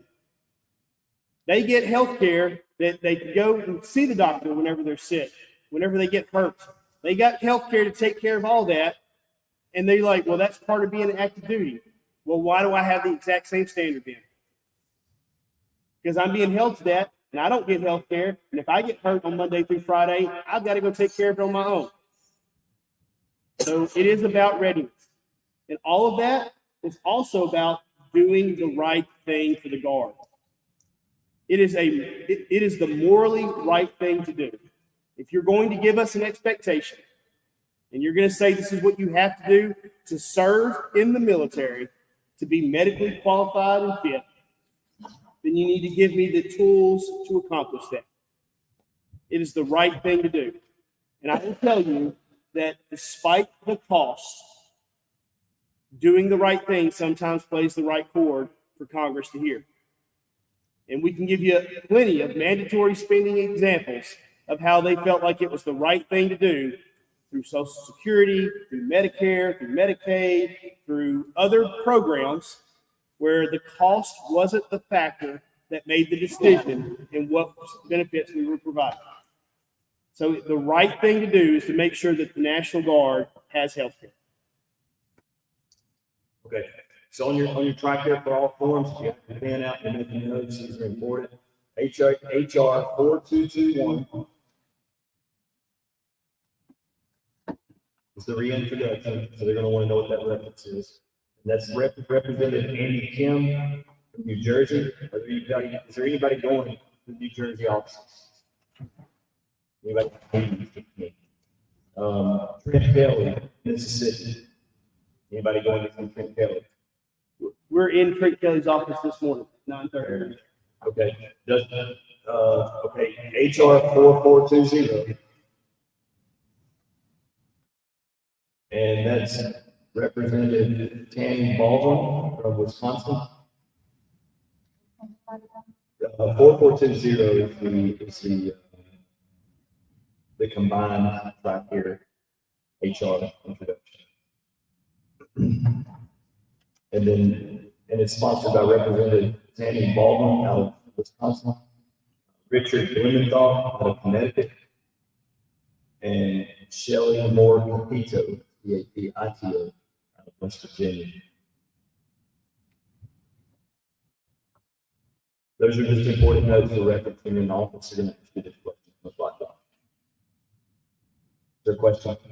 All right. I'm sorry? Can you repeat the names again? Absolutely. I'll go slow. Did you get the first one? Yes. Okay. So Andy Kim and Trent Kelly on the first one, 4221, 4420, Representative Tammy Baldwin out of Wisconsin, Richard Blumenthal out of Connecticut, and Shelley Moore Capito out of West Virginia. Capito, thank you. I'm sorry?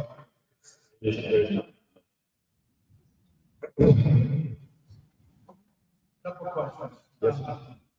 First of all, Jeff, you talked about, obviously, we talked about not mentioning specific CPO categories, but we talked about like the $999,000 in costs. What were the mitigating deals? I know one was the elimination of this contract with GHAs, and then there was another that you mentioned that you have to help with that. So let's talk about LHI first. For the PHAs, LHI is the company that currently has that contract. I want to make it clear, we're not talking about getting rid of that contract. What we're talking about is that TRICARE picks up the bill now because it's part of healthcare and not getting rid of LHI altogether or anything like that. That in fact, I would tell you that the relationship with LHI is just simply who signs the contract versus who's giving up a contract or somebody else paying the bill. So that doesn't go away. It's now a part of your healthcare program, though, right? If you have Blue Cross Blue Shield, you get a doctor's appointment a year to go do a physical, and get evaluated and find out what's wrong with you. That's covered. Well, TRICARE would be the same. It's the exact same. You get a health physical every year. So you would now be able to shift your physical to your PHA for your health evaluation. So they would still pick up that bill. So LHI wouldn't go away. And so it's about not double paying is what it's about, to be honest. The second factor, I don't know. I talked about a bunch. Was it the vouchers, the voucher system, the way we pay vouchers out? So right now, if you go to a PHA and you find out that you're not physically fit for some reason, whatever reason that is, I would say it's probably mostly dental, but we give out a lot of vouchers, right? So if you go, you've got something wrong with your teeth. Where's DY? He would know. Yeah. Only dental for the vouchers? Yeah. And they're not doing vouchers right now because they're so backlogged since the transition from LHI to TC. Yeah. So are we still, so we're not, dental wise, we're all MR3s and. But I just want to be able to tell that third person. Yeah. Considerations out there that aren't being included in the CPO's assessment. Secondly, the conversation came back up here for some clarity. This is not about track reserve select. We are not talking about, this is to provide you the same as if you were active for your AGR. You get the same benefits. It's complicated. It's super complicated to answer that question. I hope that everybody understands and knows that TRICARE and TRICARE Reserve Select are not the same congressional program of record. That is why whenever you go on active duty, if you get deployed, you leave TRICARE Reserve Select, you go on to TRICARE, and then when you come home, it's the soldier and airman's responsibility within the next 60 to 90 days. I don't remember the exact date, but they have to, re-enroll in TRICARE Reserve Select, or else they lose eligibility until the next open enrollment period. It's because it's two different programs of record. So there's so many factors to your question. Like, could it be TRICARE Reserve? Yes, it could be TRICARE Reserve Select. It absolutely could. At one point in time, you've heard people stand in front of this exact same room or this same body and tell you that what we wanted was TRICARE Prime Remote as what we were going to instead of TRICARE Reserve Select. I don't know this is an incredibly valid argument. Okay, so in 2003 we petitioned. Before even 2003 we were petitioned for a TRICARE program for the National Guard, and we won. We got TRICARE Reserve Select. So now 20 years later, you're saying you don't like that program anymore. You want it to go away, and you want to go to the active component program. That's a hard sell for some people in Congress, and you might lose some ground. What we're asking for is that they establish a healthcare program that is essential to the National Guard that doesn't cost the service member anything. It is, because if you go to TRICARE Prime Remote, then the family members are included, and actually the prices will go up. So we're not telling them we want exactly what that is. We want a program that is not specific, that does not cost the member. That's correct. So it could be TRICARE Reserve Select or not. So we don't want to get hung up on that, but provide some sort of program. Okay, that clarifies. Okay, that's all I wanted to get after, because I think it's easy to get, because we've talked so much in here, because the TRICARE Reserve for the federal employees has actually passed. It's just we're waiting on 2030. So I want to clarify, because we don't go down that rabbit hole while we're talking about this issue. So another good point, and I'm glad you said that. So right now, everybody, we've talked about it twice already. Technicians, federal technicians, if you have FEHB, the federal law says you're required to use FEHB. We petitioned Congress for about 12 years before they decided to make a change to that, and now they did. They made a decision that, okay, technicians will be able to use TRICARE. If you're in the Guard, and you have TRICARE, you can use it. But because of the CBO process and the cost of that, it was a 10-year sunset, which meant that when it was passed in 2020, you had to wait until you're 2030. TRICARE for All changes that 100%. It says immediately, if you are eligible for TRICARE, you get TRICARE Reserve Select. I'm sorry, I should TRS. If you're eligible for TRS, you get TRS to include federal technicians. So the 2030 sunset rule, that $9 billion that they're talking about in that program is factored also with the technicians being able to immediately use TRICARE. That's part of the reason that the score is so high. The reason that they don't have a forecast for that on the current law to sunset FEHB for technicians in 2030 is because it's outside the CBO window. So they don't have to calculate that. Thanks.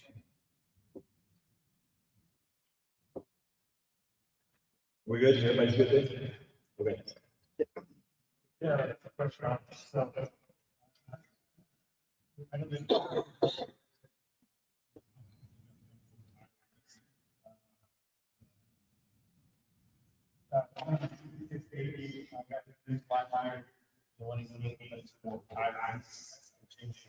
are we going to have issues with our members They're going to recognize that in conference anyway. They're going to scrub those and see what mirrors one another, and ways and means. They talk about it on the panel. They'll identify what's similar or same, and they'll try to work out what can't be done, whether it's viable or not, and they'll most likely return it and say, we want this included and this excluded and all that stuff. I don't think one's gonna muddy the other to the point where.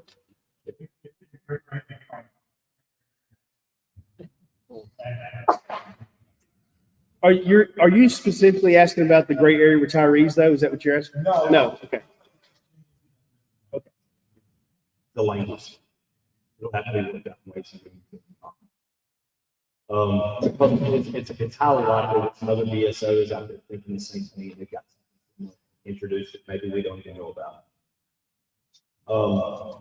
If everybody's good on track, we're going to move on to National Guard and Reserve GI Bill parity. That was introduced by California. You guys want to see mine? California? No?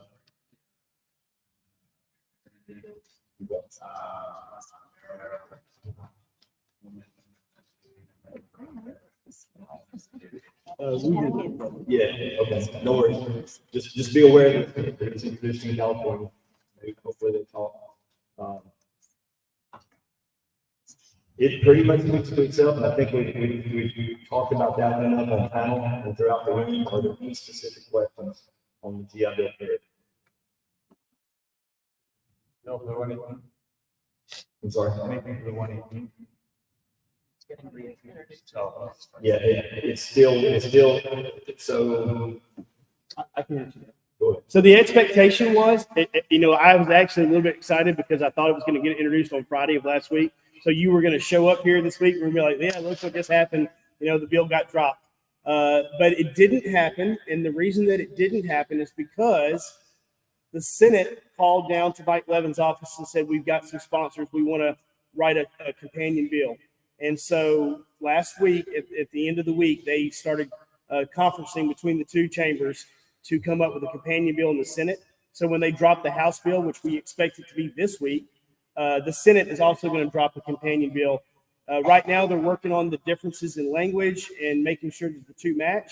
And when that drops next week, we should have a House and Senate bill both, and they should match. So it will make the process easier for us. It originally passed January of 22. That's relevant to anybody's congressional officer.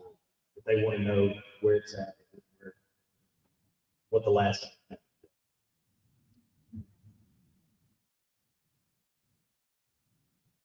The HR 1282, Major Richard Starr Act, was introduced by EANGUS,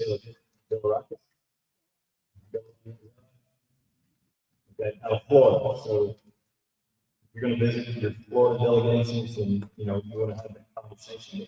I think where we're at on it is it's going to pass. It's got enough sponsors and co-sponsors.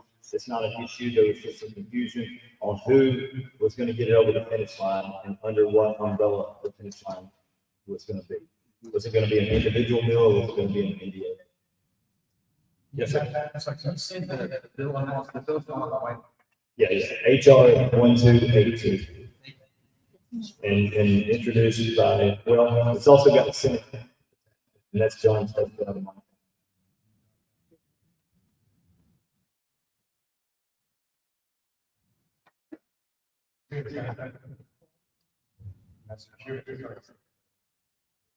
Yes. That's our number. Do not have a Senate. Check 344. 344.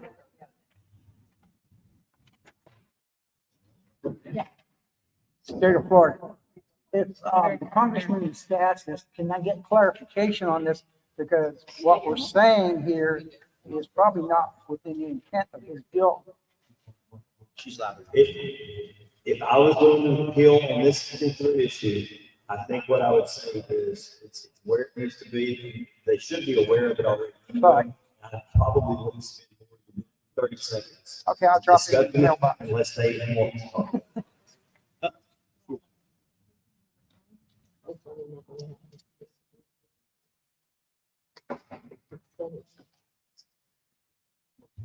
And I'm going to let you talk about the air combat superiority. Yes. So this last point paper, we're talking about the force structure of the Air National Guard. And I have lived through 2 iterations of a state that have lost ATNs, or losing ATNs, I should say. So right now, the current plan, and it's really about the iron that they have on the runways more than anything else, and how much we can afford and how much we can buy.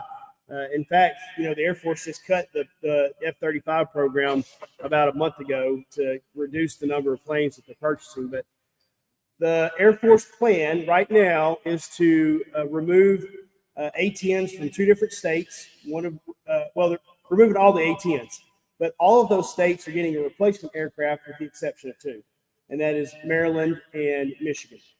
It will leave Maryland without a flying mission at all. It will completely take away their aircraft. Now, that's not the case for Michigan.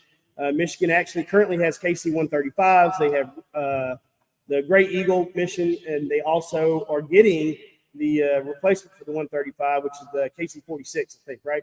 So they're getting the KC-46. But here's the problem. The Air National Guard as a whole, they make up like 15%, and I got the stats on the sheet, but I can't remember what it is. They make up like 15% of the Air Force, but they provide almost 50% of the combat power in the Air Force. So, the ratios there and the cost efficiency for that program is just uncomparable when you compare the active component to the reserve component. And so if we remove fighter wings from the Air National Guard, you are essentially removing combat power from the Air Force as a whole.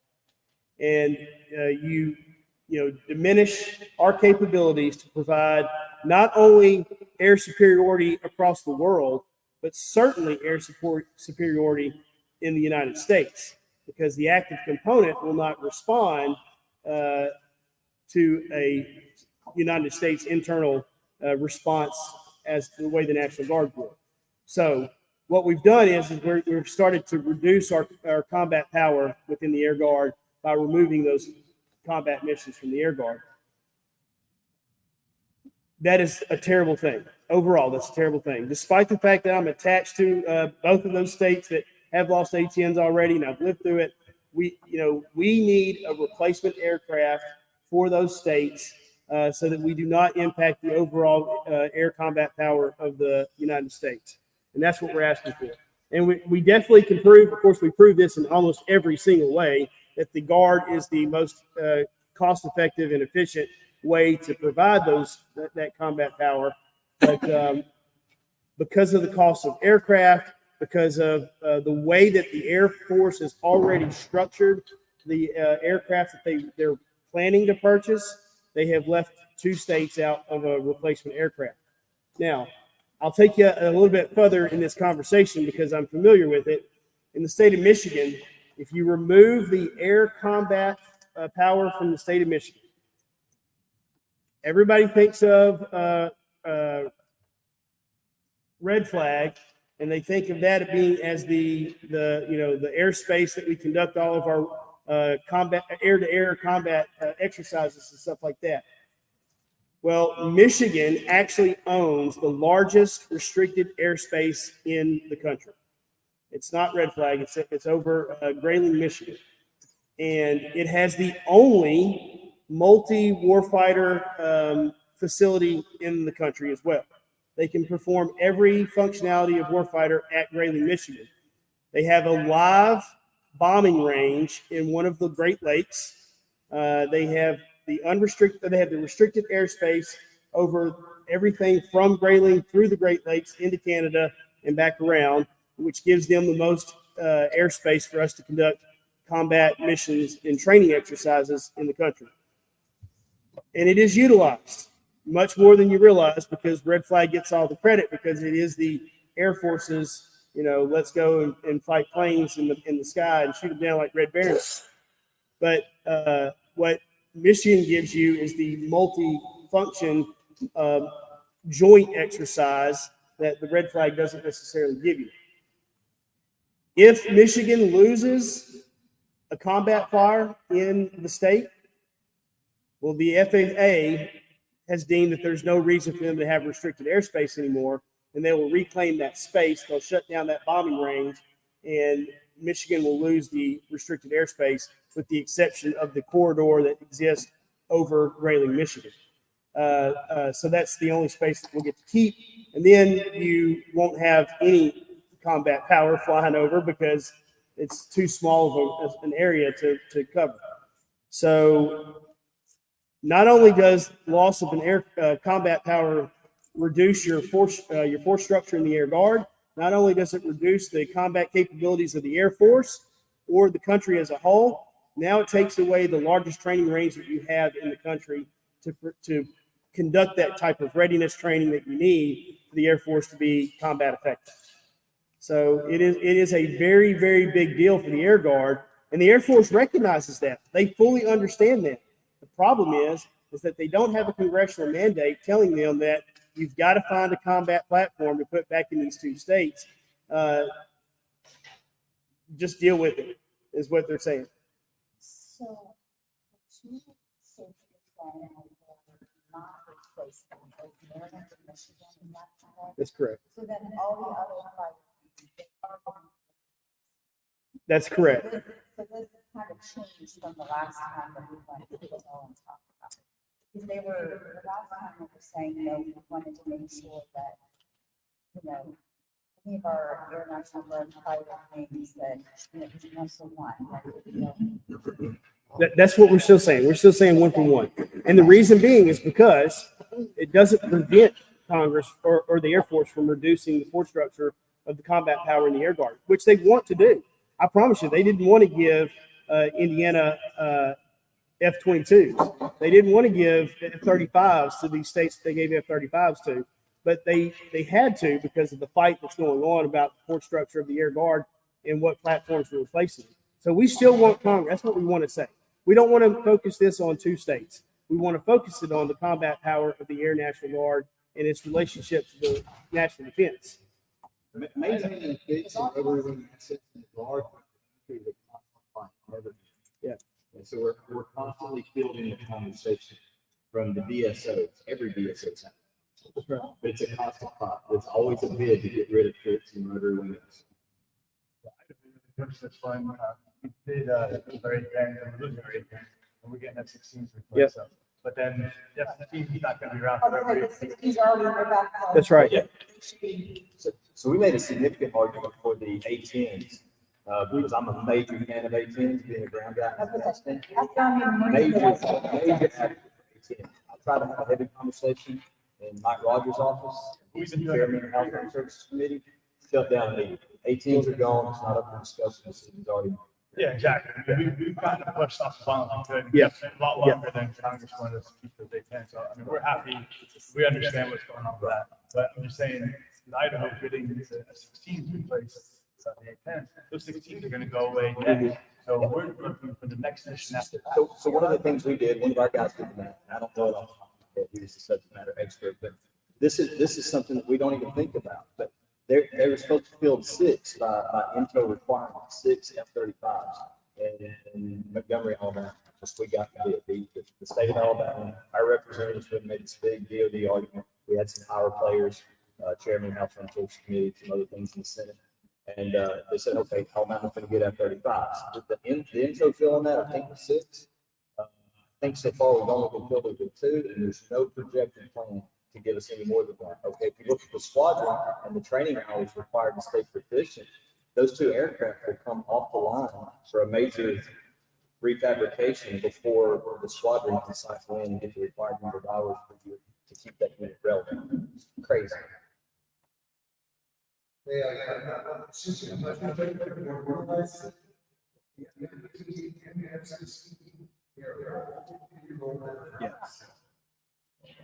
So the F-15EX is what most people are thinking is the logical choice. It's an enhanced version of the F-15, and that's great. But you know what the F-15EX is really used for? To stimulate enemy aircraft for our 3rd generation fighter planes. It's probably an oversight on my part, but is this tied into the NDAA or is this tied to the bill? I never heard anything. I was looking at the last time. So it's a great question. So there is no legislation currently introduced to tell Congress to tell the DoD, one-for-one swaps and make sure you just keep the combat power in the Air Guard. Nothing like that exists. In the NDA this year, what they did do, because there's pushback, there's a lot of concern about this. The NDAA did ask the Air Force, keep that in mind, they asked the Air Force to do a study on how much it would cost to keep the force, keep the combat power in the Air Guard versus moving it into the active component. And so they're supposed to be doing that to evaluate, what it means, and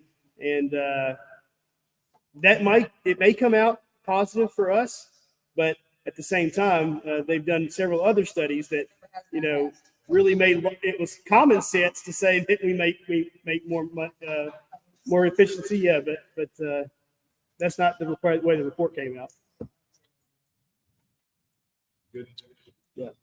Okay. If everybody has a collective understanding of these, that's great. I want to reemphasize that we did put the CEO worksheets on the webpage that you can go pull or have ready in your phone. You can screenshot it for quick reference or however you want to do that. They may actually ask for those. It's nothing they can go get.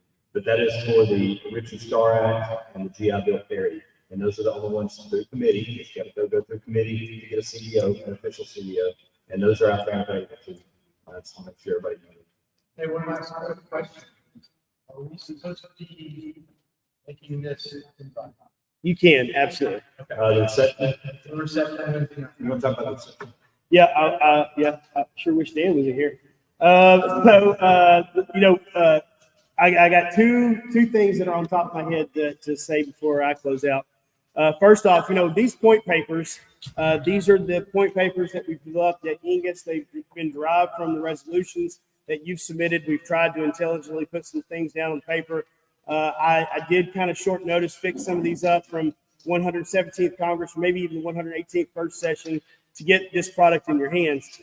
I want you to understand, I know I'm going back to this, Larry, I'm sorry, but, in terms of responsibility for what we do for the states, right? I'm not telling you these are what you have to carry to Congress. If this is not the things that are impressing on South Carolina right now, I understand that. And you've got other issues. Alaska, we were talking this morning about something else that they're carrying to Congress. 100%, we are not discouraging that. We're just giving you some topics that you might be wanting to consider, a piece of paper that you can put in front of them that they can talk about. So if this is not your state's priorities and these are not the things that you want to talk about, you're not defending us by not talking about those things. What it would help us, though, is if you had something different, if you let the ledge team know, if you let us know what you talked about that's different, so that we'll be prepared to answer questions if they come back to us and say, hey, well, Alaska said, this, and then they come out with something that's different than what we talked about in here. These are just some, a tool, Camp Shelby, Mississippi, it's a way, not the way, if that helps. So I have an addition. So raise your hand if you're familiar with the Guard Recruiting Assistance Program. Okay. I would hope those who raise their hands also know that it came with a multi-million-dollar criminal investigation. It's a big debacle that's been going on for years. Is anybody intimately tied into that? We can share a quick story. Most people in here know my story, but as one of hundreds, probably I guess thousands of recruiters across the United States at the time, I didn't make a penny off that program. I didn't contract under that program. I didn't solicit a dime under that program. But communications could be confused between investigators on who met who first. And if it was perceived that an individual met me first, and that there is a recruiting assistant attached to that, which eventually got paid out, CID made a concerted effort, not only in my case, but cases across the country, to say that we were feeding potential recruiting assistants names and addresses and phone numbers to make money, so that way the money could be split and traded. That was the implication. Several of us across the board came up on official federal charges. Conspiracy to commit fraud, and felony identity theft at the federal level. Those are the three charges per case that they were trying to prosecute. And EANGUS took that on pretty hard. Early on, it was easy on it because you don't want to get involved in something that's a criminal investigation that could potentially produce a result where a lot of people go to jail over this or have restitution or whatever. But I was confident, based on my experience, that this was a false effort, a goose chase, and people had been lied by general officers at the Senate level for CID command. And I testified multiple times. Almost had a physical confrontation with the leadership at Redstone, Arkansas, Alabama, and it became a big story in the state, and still there. But I still have that conversation because there are people struggling today to try to recover from destroyed careers over something they had no participation in whatsoever. It was completely false and fabricated from a law enforcement perspective, and it absolutely needed advocacy. So it's just an example of one of the things that I continue to talk about. But I am glad to report, though, that they had determined that was a mostly wild goose chase and very ill conceived. And they had forced CID to go back and correct these records. And I actually received my letter saying that all my charges have been unfounded, dropped, and I was not in what they consider a title fraud. So I'm one of several at this point. It's an ongoing process, but that's something that I talk about regularly as an example. All right. So the second thing on the top of my head is the congressional reception. So hopefully you all have some incredible visits. You enjoy your time on the Capitol Hill. It's absolutely one of my favorite things and that I've ever done in my life is to go in those offices and advocate for the National Guard, for our soldiers and airmen. Enjoy it. Please enjoy it. Tomorrow afternoon, 5 p.m., we have the reception in the Rayburn building, one of the House office buildings, room 2168, which is the gold room. It's on the first floor. It'll be a great little reception. We're going to get an opportunity to recognize one of our congressionals, and we'll recognize one of the MLAs, although I don't think he's going to attend. But it'll be just a quick little reception, but a great little farewell ceremony for everyone to enjoy there on the Hill. The last thing I have is, I hope you got something out of this. We're going to make a concerted effort moving forward to make it more energetic, more engaging, more entertaining. So I hope you'll go back and tell the people in the States to multiply the effort and come back to the next one. Thank you for being here. It does make a difference.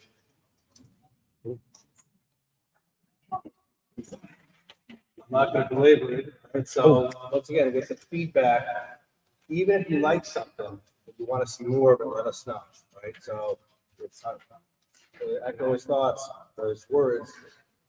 Please let us know if you got something out of it. That's the whole point. We want to make sure we're arming our states, National State Association, with the information and resources they need to be successful. So please let us know. Yes. Oh, I forgot to mention, if you're going to Conflict Connect, so they're going to pick us up at noon at the hotel now, not here at this hotel. So give you a chance to go back to your room, change clothes if you want to change clothes, and then they're going to pick us up there, take us there for lunch. We'll meet in the lobby at noon. Thank you so much, everyone, for attending, and we will see you at 10.